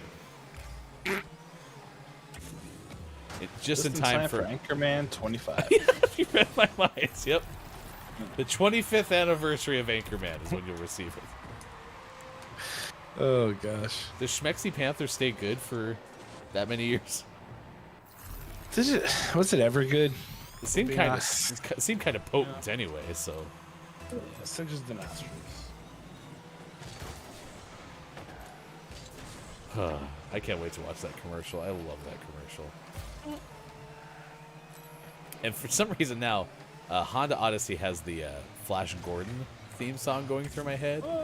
Oh, it's because that kind of has like a kind of sound in the metal guitar that's being played. Nice shot. Metal guitar. Whoa, Defender of the Universe. Schmexy Panther. All right, stick around. We got the Gaming Morning Show, Morning Gaming Renews coming up after this game of Rocket League. We will also have our clip of the day and takeaways that were pretty okay, chat. So start thinking about what you have learned from this edition of Gaming Morning Show. And if the governor's assistant gets back to us before the end of the show, we will be sure to relay the results. Thank you, Sis. Sis is the best. The official GMS spontaneous counting record is 1. Technically, we didn't count correctly. Since you were supposed to reply with 2.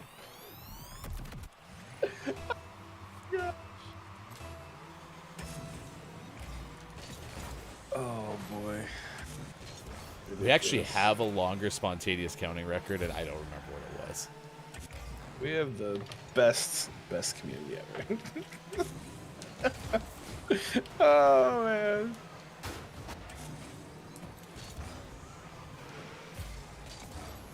It's too early to count. We were counting backwards earlier. We were. When the rich man went to space.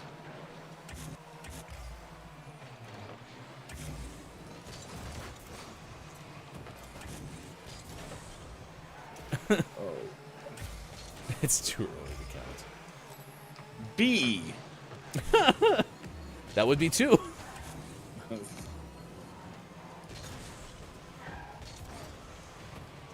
Nice. There you go, Paul. Hey now, you're a Paul Stars. Get it? Wow. I do like the space stuff. I like how the last couple of seasons have circulated around your like favorite things. You have a monster this year or this season. You had a space season before. Oh fudge! Because you have they've the had some planet topper right now, right? I sure do, and I have the moon.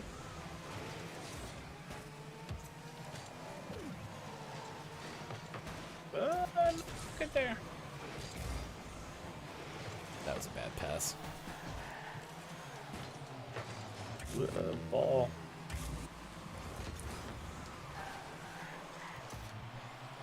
No, we don't need a 3rd-hour overtime game. Quiet Time Gaming, I also have a planet topper and the moon. What? Are we the same person? What's... Oh, Downs, yeah. So it's 10 minutes away from 5 o'clock. I don't know if that's when you're done. Downs goes, I can't wait to put away my laptop and start beveraging. What are we doing today, Downs? Is Apex, Fortnite? What are you doing?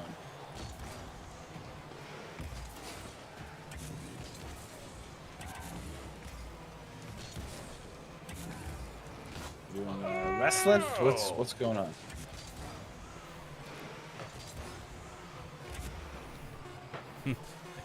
Yeah, it's Caitlin Spade competing later today.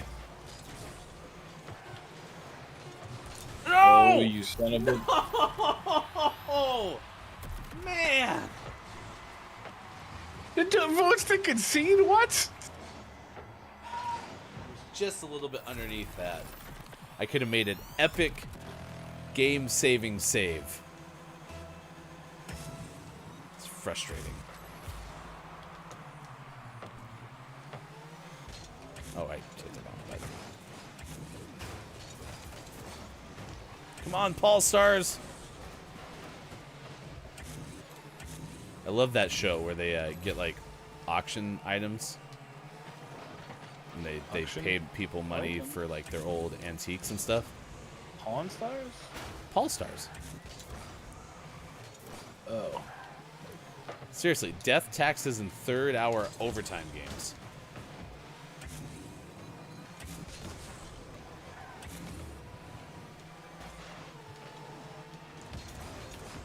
Come on, Paul Stars! Oh, no, you're over there. Ah, nice try. I just wanted to keep it on the side. I thought you had a shot attempt.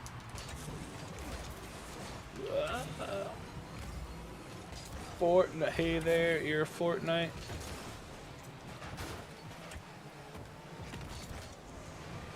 Whee! Get in! Nice. Get in! Cracked. Winners, 8:52. It is the Friday edition of Gaming Morning Show. Look, it's Myko. Sports Out Gaming was here. I'm Hefty Goof. We have 8 minutes left until the weekend. I hope everyone has a fabulous weekend with whatever you have planned. And thank you for making us part of your day. What a jerk.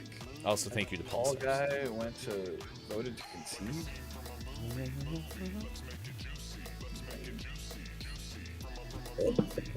What's that? Inspector Gadget. Happy Friday. All right, 8:53 West Coast, 11:53 out East Coast, 4:53 for those watching GMS in the UK. Where'd you go? Oh, God, I lost something. We told you earlier about a WW2 grenade that was found among potatoes at a New Zealand factory. Everyone was calm. We told you about sea lions that broke into a salmon farm and gorged on a feast. And we told you about a Michigan white panel van that stole Sasquatch. Today is National Pygmy Hippo Day, Day of Silence, Draw a Picture of a Bird Day, National Empanada Day, and National All Is Ours Day. Those are all days of the day today, including our topic today, which was National Zoo Lovers Day. National Zoo Lovers. So a pygmy hippo is about 2 to 3 feet high at the shoulder, about 4 to 5 feet in length, and they weigh a mere 397 to 600 pounds. as opposed to a real hippo, who is much larger. Nice. Holy jeez. Length is 11 to 17 feet. Wow. Height is 4 to 5 feet at shoulder, and weight is somewhere between 2,900 and 4,000 pounds. Weighing in at. Don't put him in a teacup, is what I'm trying to say. Yeah, it's not a teacup pig. It's different. Do not try and put that hippo in a teacup. Nobody puts hippo in a teacup. All right. Of course, you had the historic news today, or yesterday, technically. Which one? No, I'm kidding. The Mets won. Just kidding. That's not historic. They actually have the best record in baseball. However, in actual historic news, and something that should be talked about a lot, Ketanji Brown Jackson has been nominated to be the first Black female Supreme Court Justice, as well as being the first public defender, and also quite possibly being the most qualified person to be on the Supreme Court. She will be sworn in, I believe, in June by President Joseph R. Biden, and it's incredible. It's great. And what's also really cool, my favorite, right? She's a moderate liberal, so she's not like extreme either way. She uses what some of us in America call common sense. Thank you. You said nominated, but was confirmed yesterday, correct? Confirmed, my bad. Yeah. Okay. She was confirmed yesterday by 53 to 47. 47 morons voted no. 53 real people voted yes. And with that, she will be. She's the first Black female Supreme Court justice. AX-1, the first all-private crewed mission to International Space Station, just launched successfully. Rich white guys. Woo, sure did. And the drone rocket came back to Earth successfully. I'm not gonna lie, I don't even care about the astronauts. I just wanted to watch the drone rocket come back to Earth because that was really cool. All right, let's get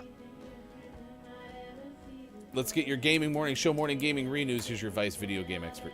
Look, it's Michael. What's up? Yo, y'all like gaming? Yeah. This one's for JF Downs.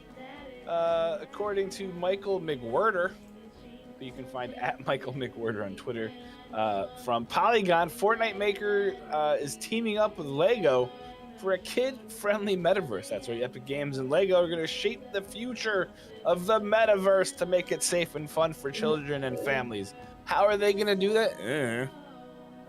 Neither do they. They just said Fortnite and Unreal Engine developer Epic Games are teaming up with the Lego Group to develop a family-friendly and kid-safe metaverse. The company announced Thursday their family-friendly digital experience promises powerful creative tools and amazing play opportunities in a safe and positive space. When asked how they would do that, they said they're going to protect children's rights to play by making safety and well-being a priority, safeguard children's privacy by putting their best interests first, empowering children and adults with tools to give them control over the digital experience, and having some fun. They're going to compete with the likes of Roblox and Minecraft, and hopefully to make a place that is filled with less weirdos. So that's a good one. They have not yet really said like anything about it, but you know, as we move forward, it'll be fine. So next up from Game Informer, Wesley LeBlanc tells us that Hello Neighbor 2 is getting a December release date. Hello Neighbor 2, it's a very much anticipated sequel to 2017's Hello Neighbor. Finally has a release date and it's coming this December. More specifically, the suburban horror game will hit PS5, Xbox Series S and X, PlayStation 4, Xbone, and PC on December 6th. Developer Tiny Build announced this news alongside the reveal of its Hello Neighbor 2 Deluxe Edition. Those who pre-order the game will immediately gain access to the beta that went live yesterday. It was a lot of fun. Sounded like a lot of people really enjoyed it, and it's coming out on December the 6th. Finally, from Anna Diaz at Polygon, the game Myst is being turned into a golf game. That's right. Beloved game Myst is being turned into a virtual mini golf course. The walking simulator and puzzle game, originally released in 1993, will be revised as part of a DLC pack for a VR mini golf game called Walkabout Mini Golf. The additional content will be available later this year on MetaQuest and Steam VR. Walkabout Mini Golf was developed by Mighty Coconut, which is partnering with the original developer of Myst, Cyan Worlds, To bring the golf course to life, the DLC will combine the spirit and puzzles of Myst with the connection and fun of mini golf. They'll have 36 holes consisting of 2 courses with holes of varying difficulty. No word on whether there will be a spinning windmill or not. And finally, a couple of video games came out today. Would you like to know what they are? Too bad. Just kidding. I'll tell you anyway. The first one is Astro Dogs, which came out for Switch. Boreal Tenebrae for the Xbox Series XS, Xbone, and Switch. Palm Colors. Available on the Switch. World of One. Not available on the Xbox One, but available on the Switch instead. And then the most prestigious thing within where we do it and tell you stuff, and it's great, and everyone loves it, and there's hot dogs. The name of the morning goes to Rocket Cow. Available on the Switch. Rocket Cow going around and doing things. It may or may not be developed by Elton John. Cannot confirm or deny. If you missed any of the Gaming Morning Show Morning Gaming News, find us on Twitter. Hashtag GMS Morning Gaming News. Thank you, Isabel, for the subscription on YouTube. Hey. Always appreciated. And you can find the YouTube exclusive Horizon Forbidden West GMS Plays series on YouTube. It's out now, episodes 1 through 18. It's time for the clip of the day. The clip of the day. Hey, look! It's the clip of the day. Being chased by bees. Yeah, it's just like when you're trying to avoid getting shot in the back in like Apex. Serpentine motions or whatever. Serpentine movement. Beeline. Beeline. A beeline goes like this. Because it's a whole bunch of bees. It's the letter B, yeah. Yep. It just keeps going back to the starting point. Beeline refers to the line part of a bee. So you have the curvy part and then a bee line. It's straight. It's good. What is your favorite part of the zoo? I like going to the cats, like cheetahs, jaguars, lions, tigers, bears.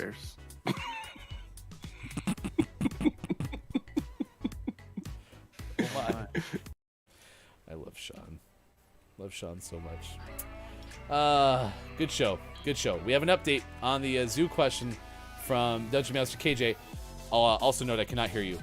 GKB's assistant will ask GKB after the meeting, and I will get back to you on Discord when I get the answer. We have a cliffhanger. One of your 50 states governors will answer your question coming up a little bit later in our Discord. So, all right. We're going to go over and say hi to Z, non-binary, she, they gamer, looking to stream a variety of games and create an LGBTQ2IA plus friendly community, also loves cats so much. So maybe Z is a fan of the Panther of minivans, the Honda Odyssey. What are your takeaways that were pretty okay, chat? What is something you learned from today's show? We'll start with Look, it's Mike O. I learned that the last 2 days have been incredibly historic, and it's really exciting with the election, the confirmation of the first black female public defender Supreme Court justice, and the first white man, rich guy flight into space. Takeaway from Chris M. Yee is someone out there has to be looking for Mike's white panel van. Mike will do it himself. Bring it back. Where's Sasquatch? Bring me back my Sasquatch. I learned that if you tell Mike that he missed the space launch in the pre-show, he will tell you F you. So very visceral. It reminded me a lot of when I told Kate Zaid that she had a nice necklace as opposed to the scrunchie when she broke her scrunchie on stream. That's a good clip. Go to Kate Zaid on Twitch.